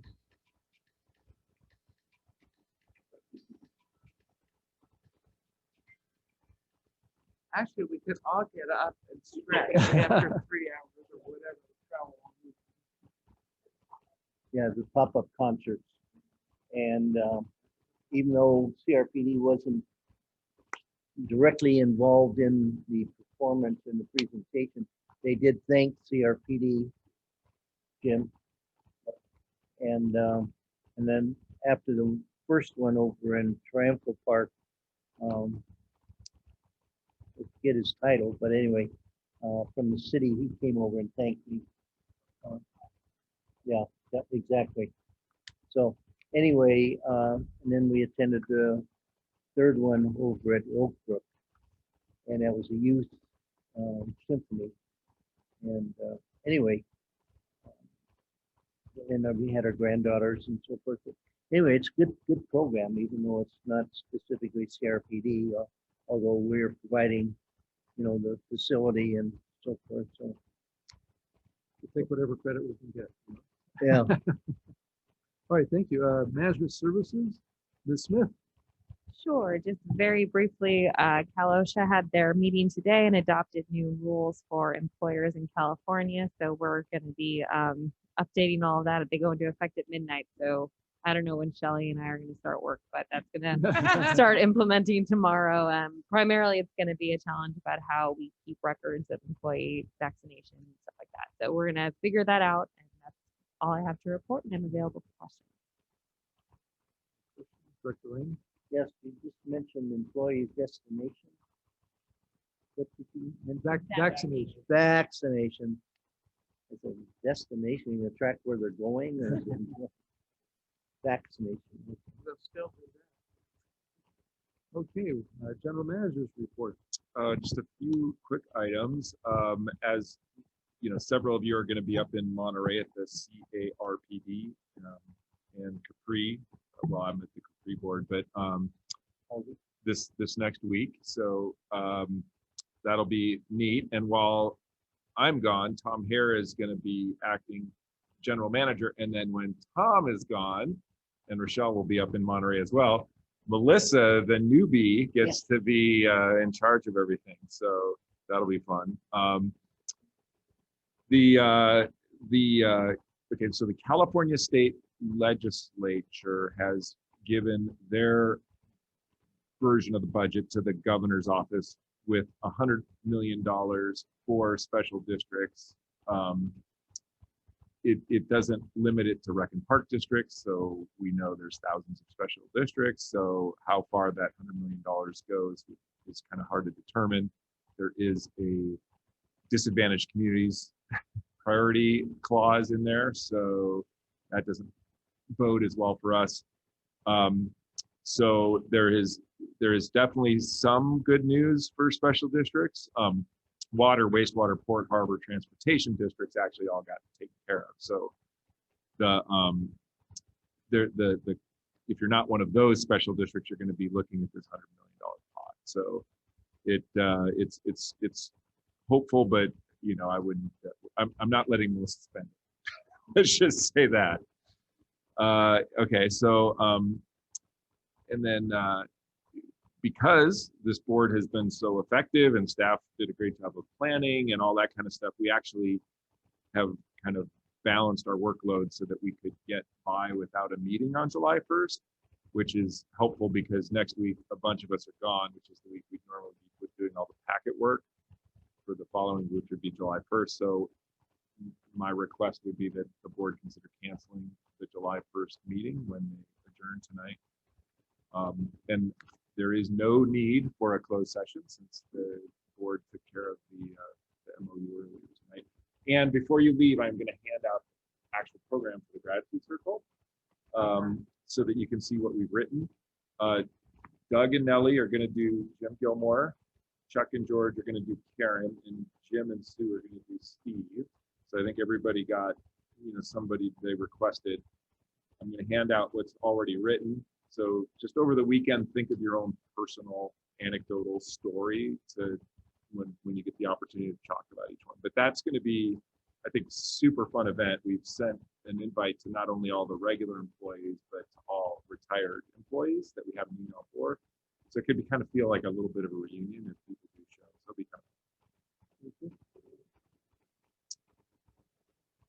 So Jim, you and I are doing Steve. Yes. Okay, maybe we could talk beforehand. Absolutely. And I'll script up a little something more like bullet pointy for everybody's, but just so that we're not all saying the same story or whatever. So I'll send out a little something between now and Monday. And yes, there is food. And Rochelle took care of it. Food. Yeah. Hot dogs. And something else. Yeah, hot dog chips, Oh, Hot chips dogs are and coming chips. with it. Yeah, so the hot dog guy will be there that came to the last concert, and Mr. Softy will be there also. Yep, you got it, with a bag of chips. And we'll have beverages in bottles or cans. All right, any questions for the general manager? Okay, and I'll start to my left for directors' reports with Director Huffer. I really have nothing to report other than my thorough and in-depth investigation of recreation and park facilities in Seattle and Oahu. So what's the report? They have good parks, but not nearly as good as ours, and the programs are totally lacking. You didn't go for that surfing, huh? Yeah. Director Holt? Well, I'm trying to think because I had a really busy month, but it's not coming to me. In addition to our meetings, we had the art committee met, and Tom was in charge of that with help. So that was just basically discussion. And I know there was some other things. Gotcha. Okay, all right, as long as someone's tracking you down. Director Cusworth? Yes, after a year of almost having nothing, all of a sudden, and like Sue, I'm looking down and there's 13 things I have listed this month. And I was at the Oakville concert. I didn't see it. We were there. Yeah, Anyway, fun. You're in the front, we were in the back. Oh, that's right, the concerts, we were all there. Yeah, well, I No, was this gonna is say the the pop-up. pop-up concerts, which I Oh. think are just fabulous. We've gone to, not this year, that's the only one we've been to this year, but in the past, we went to them last year, so. And I was at, the arts and benefit assessment, talking to people, so. Anyway, Director Ling? Busy with the MRCA and Santa Monica Mountain Conservancy meetings. In fact, having a special MRCA meeting in the morning. But on a more disappointing announcement is the Moore Park Watershed Parks and Recreation Conservation Authority project of getting a connecting trail from our property in Tierra Valley to our, there's a couple things that are kind of barriers. There's a couple culverts that we would have to cross that would cost a lot of money to come up with some kind of bridge. But another thing that's going to delay us from even moving forward is the County of Ventura plans to convert Santa Rosa Valley Road to a 4-lane road.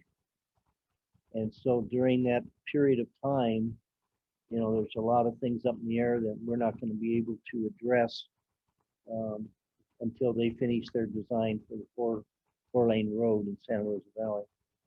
So that kind of takes the wind out of our sails that we were really looking forward to getting this trail done sooner. I mean, this just came out this week, so I don't know all of the aspects of the delays, but it's not going to be as quickly as we had hoped. That concludes my report. All right, very good. I actually did not have too much going on the last couple of weeks until just today. I had lunch with City Council member Kevin McNamee. Had a good discussion. We talked shop on both sides of our concerns. Had an in-depth conversation about the Wildwood parking lot, about the Hill Canyon Bridge, but I also brought along our handy-dandy flyer and all the different things that we partnered with the city. Kevin being a new council member, not aware of a lot of this. So it was a good opportunity. So thank you for having those materials available. I also brought up the fact of, I don't know if you're aware of this $1.5 million that was in your budget. He says, I was aware of that. So I brought up the whole issue about not having funding with the COVID relief. That he was not aware of that at all. And said, so this is, helps us quite a bit. I mentioned the fact that we've been in touch with our state compatriots, both with the SDA and CRPD. So that gave me the opportunity to explain to them what those organizations were and why we participate in those. And it also mentioned their work with Stern and Irwin. So I think it was a good conversation both ways, but also I think beneficial for him because, you know, he's still fairly new, learning about the city, and he's probably overwhelmed about what a special district is in the park district. So it was a good conversation, and he's just, you know, absorbing it like a sponge and very willing to meet. And in fact, he said afterwards he was going to reach out to General Manager Jim Friedel and question him on a few things too. So it's always good to build bridges and keep that communication open. And we all have our partners that we work with. So that was a very good meeting. All right, so next is item 12, request for status reports and items for subsequent agendas. Anybody have anything for that? Seeing none. Do we have anybody? Item 13, anyone from the public waiting to address the board? Not at this time, okay. We do not have an executive closed session. I think our general manager had one final comment he wanted to squeeze in. Well, I just know that we did adjourn in memory of Bob Murchisano last week, and I did send out a flyer. If anyone is interested, next Saturday is his service, not 3 days from now, but 10 days from now, and I can resend that out just so you have it. But it's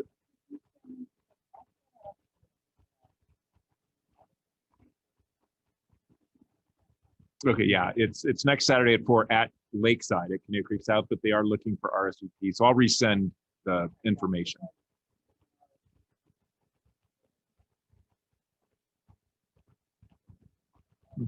Yes. Okay, well, with that, I will adjourn, and we will not meet on July 1st, so our next meeting would be July 15th. I got that correct? Yes, sir. Okay, so we will adjourn to July 15th. Thank you for your help tonight. Good night.